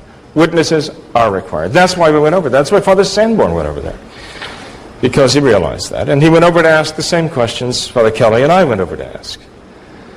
And when we left, all 3 of us had determined we just did not have the evidence based on the answers of these men, and they were the only 2 men present who were still alive, at least in terms of Father Gérard Glorier's consecration. So again, we're running roughshod over all these points as though they don't count. They do count. They're important here. And no amount of just ignoring them is going to solve them. The fact that there is a quasi-certificate, and I would say that is a quasi-certificate, although it is interesting. I mean, I must say, it is interesting to see that statement. But you yourself said you wanted to strangle Mark P. Barunas for not printing. Well, how can you blame us for saying, hey, where's the proof here? And it wasn't forthcoming. I blamed him because I had to go and write an article for all that stuff about which wasn't true. Well, I wonder what's going on here. You know, all of a sudden, you know, this hasn't been forthcoming. We've talked about it, and all of a sudden, poof, this thing sort of falls out of the sky. But my point, Father Cekada, even at that is, and I said this at the beginning in my first talk, that certain documents have been offered, and I said they're not worthless. They're worth something. But my point is they're not worth everything. They're not an absolute, unqualified proof, necessarily, of anything. With regard to Archbishop Thuc's mental state, I don't know if those photocopies of photographs would hold up in court as proving Archbishop Thuc's mental state. I mean, you can put anything in somebody's hand and say, hey, put this on his head. I don't know if it proves anything. I mean, I'd like to think that, you know, they show that he was a nice gentleman and he was thinking straight and so on. But here's the problem. See, in bringing all that up, you're ignoring things that also need to be brought into the equation here. That you just can't say, well, this doesn't count because it doesn't fit into my worldview, or it doesn't fit into my conclusion. I mean, I've seen those photographs. I understand what you're saying. I've talked to people on both sides of the question. I've read things on both sides of the question of his mental state. But it doesn't make things go away that are serious, serious problems. Things that even Hiller and Heller brought up to us. I mean, we know that Archbishop Thuc, before he allegedly consecrated Father Gerard de Laurier, had to state categorically that John Paul II was not the Pope. Then he appears to consecrate Gerard de Laurier, and we have it on the authority of Hiller and Heller that he was constantly invoking John Paul II's name in the ceremony as authorizing him to consecrate Gerard de Laurier. It shows that, if anything, he knew where he was and he knew what he was doing, but he was mistaken on that particular issue. He was performing a human act, an old geezer. No. Well, listen, let me just finish. Okay? Sorry. I'm saying that 2 weeks before he had said he's not the Pope, and then he goes to the ceremony and he continually invokes him as the Pope. It's like Lefebvre. And has to be, no, it's not. Archbishop Lefebvre never did anything like that. I dare you to prove, say he did, because I don't like you to take Archbishop Lefebvre's name in vain. We had our falling outs, but to compare him to Thuc is an absolute calumny. He was not Thuc. And that shows the weakness of your argument when you resort to that, I'm afraid. It is a fact, we have it on record, we have it in sworn testimony, that during the consecration of Gerard de Laurier, that Gerard de Laurier himself had to continually intervene in the ceremony and tell Archbishop Thuc, you can't say that, because he continually invoked John Paul II's name, in spite of the fact that just 2 weeks before he had said, well, he's not the Pope. And that's the only reason Gerard de Laurier was willing to go ahead with the consecration. He could read the prayers then, huh? He said it would have been schismatic to go ahead with the consecration if Gerard de Laurier did not denounce John Paul II as the Pope.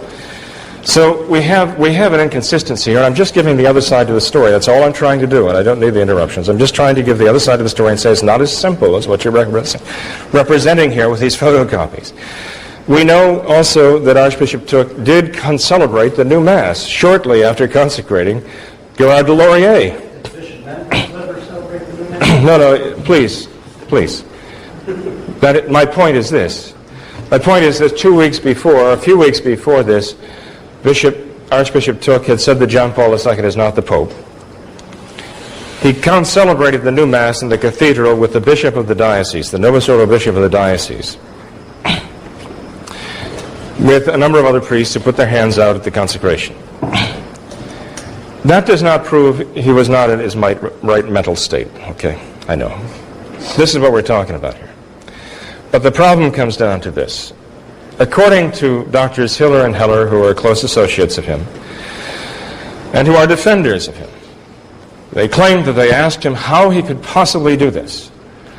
And his answer was, because the bishop of the diocese had been so kind to him, allowing him to hear confessions in the cathedral church, that he felt he owed it to him to come celebrate the new Mass with him.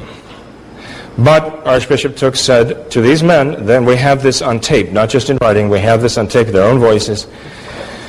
They said that Archbishop Thuc told them, for what it's worth, that he withheld his intention in the process of doing this. That is, he simulated the sacrament of consecrating. And my dear people, as Archbishop Thuc would know very well, this is a mortal sin, condemned by every moral theologian. And Father Cekada knows very well, simulating a sacrament is a very grave sin. Archbishop Thuc was a doctor in canon law. He was had a doctorate in moral theology, dogmatic theology. He knew these things All I'm saying is there were things that he did during this period of time of his life that simply do not fit into the norm of somebody who's thinking straight. That's all I'm saying. Am I saying that it proves that he was out of his mind and did not have the power to validly confirm, ordain, consecrate? No, I'm not saying that. Am I saying that these cases do give rise to a prudent doubt that has to be resolved? That's all I'm saying. And I'm saying this contrary to all of the stuff that Father Cekada said. There are issues that are unresolved with regard to Archbishop Thuc's mental state. It has been brought up, by the way, by Father Gerard de Laurier in his own In Memoriam, and also, in other places too. I won't get into that because it'll take too long. But I'm telling you, there's another side of the story. It's just not as simple as Father Cekada would have it. There's more to it. Father Jenkins, I would concede all those things that you mentioned. Okay. Well, let me go on here. I knew you would, because they're facts, and you know them as much as I do. And you got them from my articles. Well, no, we got them straight from the horse's mouth. We got them from... we got them from the article. We also got them from Hiller and Hiller. Yeah, that's fine. Okay, sure. Yeah. I knew it. Well, that's fine. I didn't think you didn't, by the way. I knew you knew it. And I know you still knew it.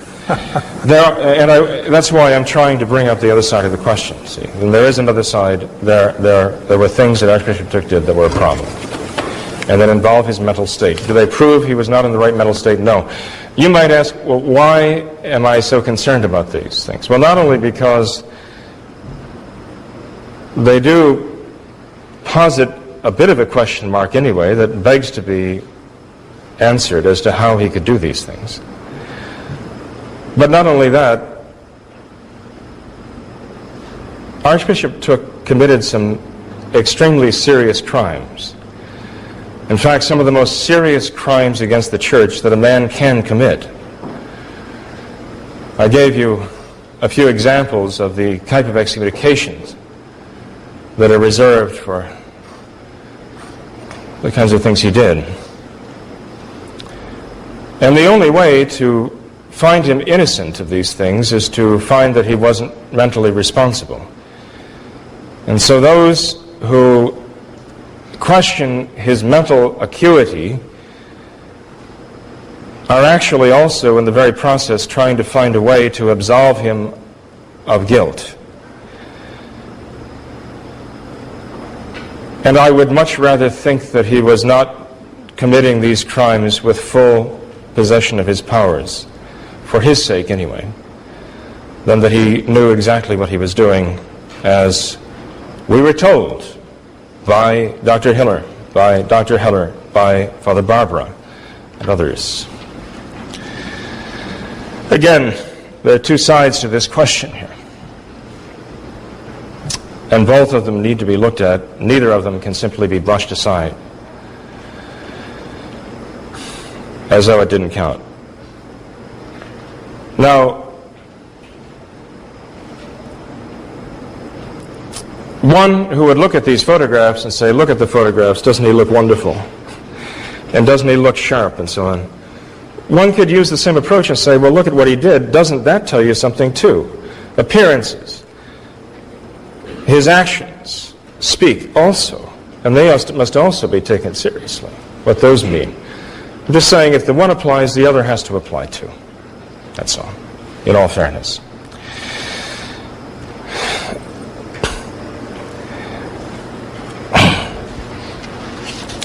Just want to respond to the essential things that Father has said.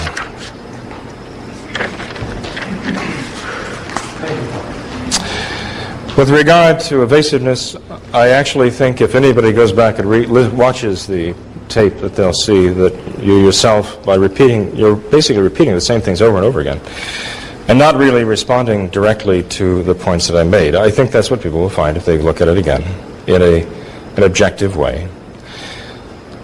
It is not a matter of guilt by association, Father. It really isn't.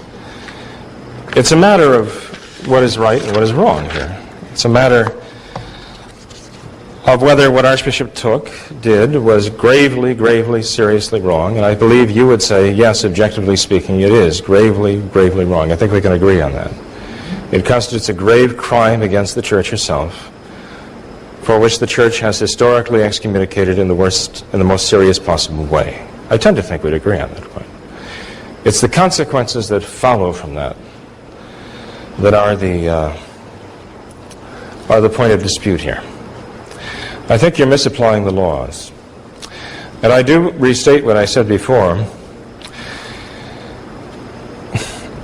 The involvement of Sharonville and its priests, its clergy, in the Thuc bishops and the Mount St. Michael's fiasco. A sect, schismatic, by the words of one of the Thuc bishops themselves, a sect in your own words, which I still think you would probably agree that it was a sect back when. This has raised such serious problems. It is not a matter of taking Pharisaical scandal. There is objectively scandal involved in these two things, the Thuc bishops and the Mount St. Michael's group.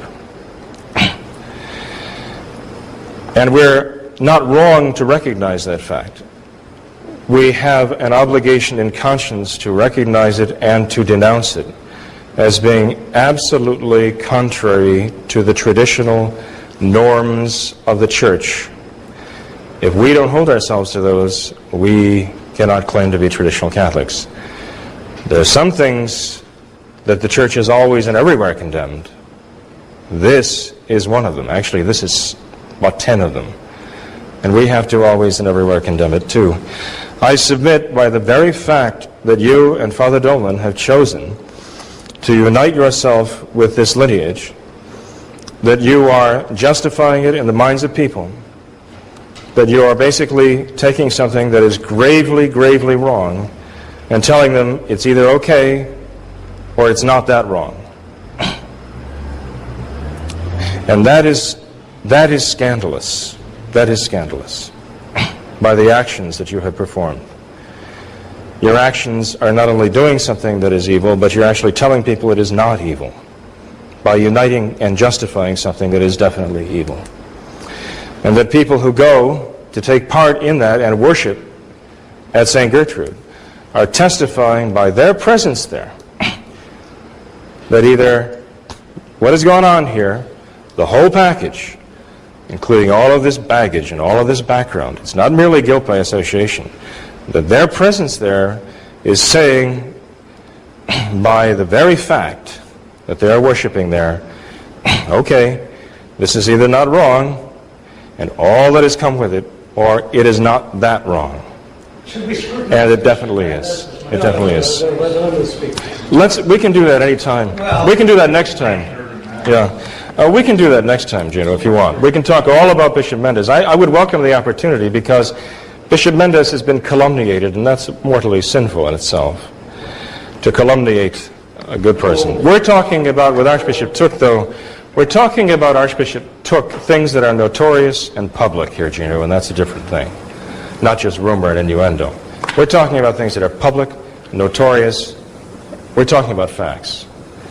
That's what we have to stick with. Good. Thank you very much. I think that I think it's time to start the question. Oh no. 3.5 hours, actually. Just a couple of quick questions.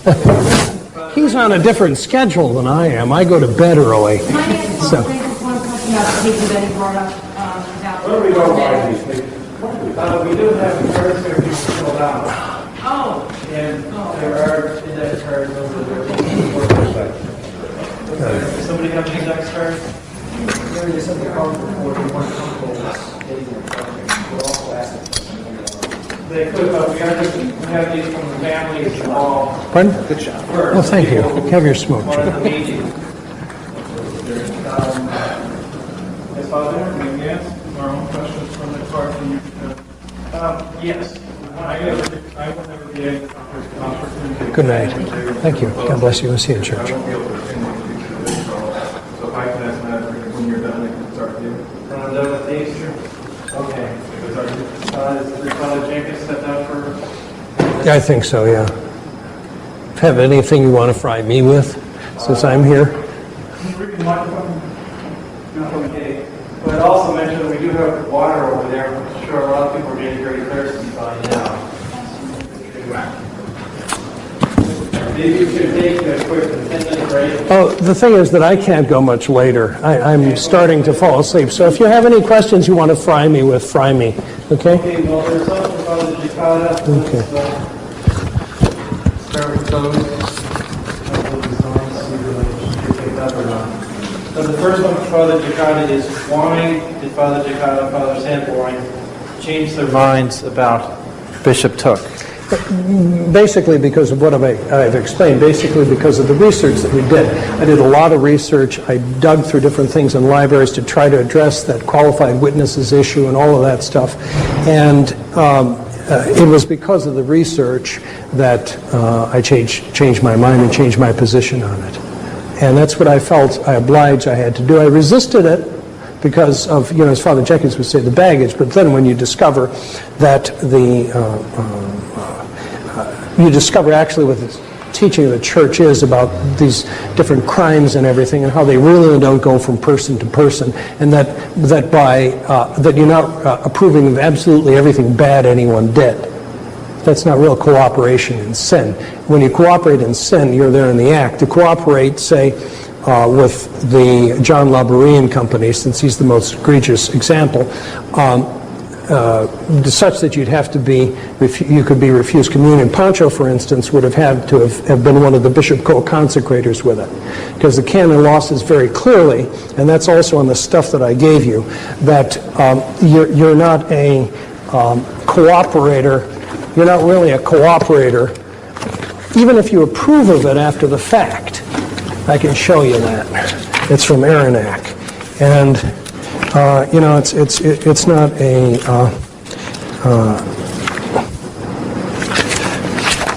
I got it in here somewhere. Oh yeah, the last one, document 17. Approving a criminal action, sharing in the spoils, concealing the offender, and all such actions performed after the crime is already consummated, may constitute new delinquencies in themselves if there are penalties enacted against them by law, but they do not constitute cooperation in the crime, nor render one responsible for it unless the support or encouragement had been promised beforehand, and in that sense preceded the evil deed. So that's how cooperation works. So, Emily would have had to have helped elect Schuchart the Pope, or whatever is the offense, and Pancho would have had to have been a cooperator before the fact, 25 years ago. So I discovered stuff like that. Okay, another question for Father Cekada. It states, our position is that Archbishop Thuc was either evil or not in his right mind. Mm-hmm. If evil or not in his right mind, a bishop cannot ordain or consecrate. What is it that supports your position in having aligned yourself with Thuc? What's the first part? If he's evil or not in his right mind? It said, our position is that Archbishop Thuc was either evil or not in his right mind. Mm-hmm. And that he could not, therefore, consecrate or ordain a bishop or priest.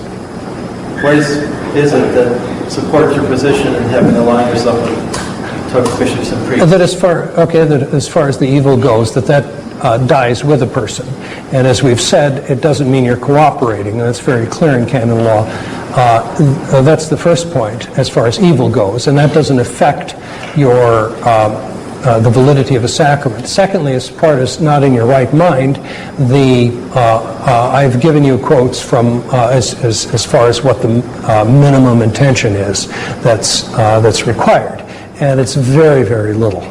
And that was in the last part of my presentation. So those have been addressed already. Okay, any more to fry me on? There's the second part. Is which ordinations and or consecrations do you accept by Archbishop Thuc? Do you accept them all, most of them? Well, by accept, the only ones that I would have anything to do with would be the ones who descended from either Carmona or Gerard de Laurier. Because they actually were worthy candidates. Carmona, initially, on the basis of some documents, he had a bad impression of him, but then he read about him, and this man was really persecuted for the faith. And as far as like Musey, we mentioned nutty old George Musey, right? And who I met when he was acting as a layman and running a restaurant. a priest who had been away from the priesthood for many years. The story behind that is, you got to understand the situation in some places in Mexico. The Mexican priest said that what happened is shortly before Carmona consecrated Musi, he had been kidnapped by banditos up in the mountains, hired by the Novus Ordo, him and a nun, and they'd been held for 2 or 3 days. And he was afraid they were going to kill him. So he was looking for someone to consecrate for the sake of his seminarians. Sure, he maybe shouldn't have done Musi, but, you know, you have to cut him a little slack sometimes. You find out these things when you actually meet some of the people. Okay? You know, it just amazes me, though. When you talk about these things, you say, well, maybe you shouldn't have consecrated Musi, but what are you going to do? I don't understand the mentality. We're talking about very, very grave, very serious matters here. He might as well have consecrated one of the banditos. I wasn't there. No, I know, but just the way you say this is, well, you know, it's like somebody going on a Twinkie binge. Father Cekada, I just don't see the analogies here, honestly, and I don't see how you can, at times, just so cavalierly dismiss something as though, it's nothing. It's serious business here. Sure, it's serious, and it's wrong, but it doesn't impede their right to receive Holy Communion under the law, and that's my point. Well, see, this is the thing that concerns me so much, is I see this cavalier attitude about so many things, and I mean, it is very, very worrisome to me. I actually fear, and I want to get to the questions, but I fear for what I perceive to be a cavalier attitude about, and teaching something, taking something in your hands so sacred. I mean, Father Dolan and you have an enormous responsibility, just as you would say I do. Yeah, I mean, you're pointing the finger and saying, you're wrong, you're wrong, you're wrong, and denying Holy Communion. But you see, that is basically denying the fact that you've taken upon yourself a responsibility to ally with this renegade outfit. You haven't identified the evil acts or the crimes that they've committed. You would only associate, even yourself, you'd only associate with 2 of the Thuc bishops of all of the hundreds that exist. 2 don't I have the right to that do you that? would find to be a worthy, and you said you would associate with those 2 because you find them, you personally find them to be worthy candidates? The ones who are descended from them. But then this none of it impedes their right to receive Holy Communion. But see, this gets back to what I meant before, though, about you take 2 of these whom you personally deem to be worthy candidates. That's your choice. I don't have to agree with you, right? They don't have to agree with you either. Sure. And you dismiss hundreds of others of these Thuc bishops as far as you know, unworthy candidates, but they don't count. But they simply don't count. But what about the case of a person who would say, well, Bishop Henneberry down in Florida, I think he was a worthy candidate, so I'm going to go to him. You'd say? No. No, you wouldn't do it. No. Would you deny him communion? No. You wouldn't deny him? I wouldn't deny him. If he went to Bishop because the thing is that this has to be interpreted strictly, Father. In other words, I have to find that in the law before I can deny him communion. If somebody came up to communion wearing a baseball cap, would you insist that he take it off? Yes, I would. And if he didn't? And if he didn't, I would refuse it because he's a public sinner. For wearing I'm permitted. He's showing disrespect to the Blessed Sacrament. That's the point. You say that all of these issues, Father. You say that I'm not addressing this. Really? Well, I withdraw the question, and I apologize for cutting us off on that. Wearing a baseball cap in church does not make you a public sinner. You look at the things that make somebody a public sinner. That's not one of them. But let's go with them. Okay. I really should not have interjected. I apologize for that. Yes, we do need to get The back. next question for Father Jenkins is, do you believe the sacraments are valid at St. Gertrude's Great Church? Well, that's a kind of broad question because it depends on who's conferring them. What about Bishop Dolan when he's saying Mass? Is that valid? Yep, could be. Could be. Yeah, you know, there's another side to that question that we shouldn't even get into here because we'll be here until. Oh, you bet. No, I can handle that too. Well, I know you can. That's what I'm afraid of. Because we don't want to be. Well, I'll tell you what. Let's right now agree. One-handed. Let's agree to talk about that. Okay? The thing If we're is going to talk about it at all, let's talk the about it later. apostasy, that I think we're at, I at least am at the limit of my Yeah, that's why I say we should talk consciousness. about it Okay. later. Anyway. And so I don't even want to get into that. But I'm saying that if you have, I will say this much, okay, if you have a priest who was ordained by a Thuc bishop, or a bishop who himself was consecrated by a Thuc bishop, I would say that the validity of these consecrations would be in doubt. You cannot presume they are valid because they were done outside the norms of the church. That's when you have to demonstrate that they are valid, to be certain of it. And, but I would say, in any case, because of this background, that it's not guilt by association, it's actually descendants from this scandal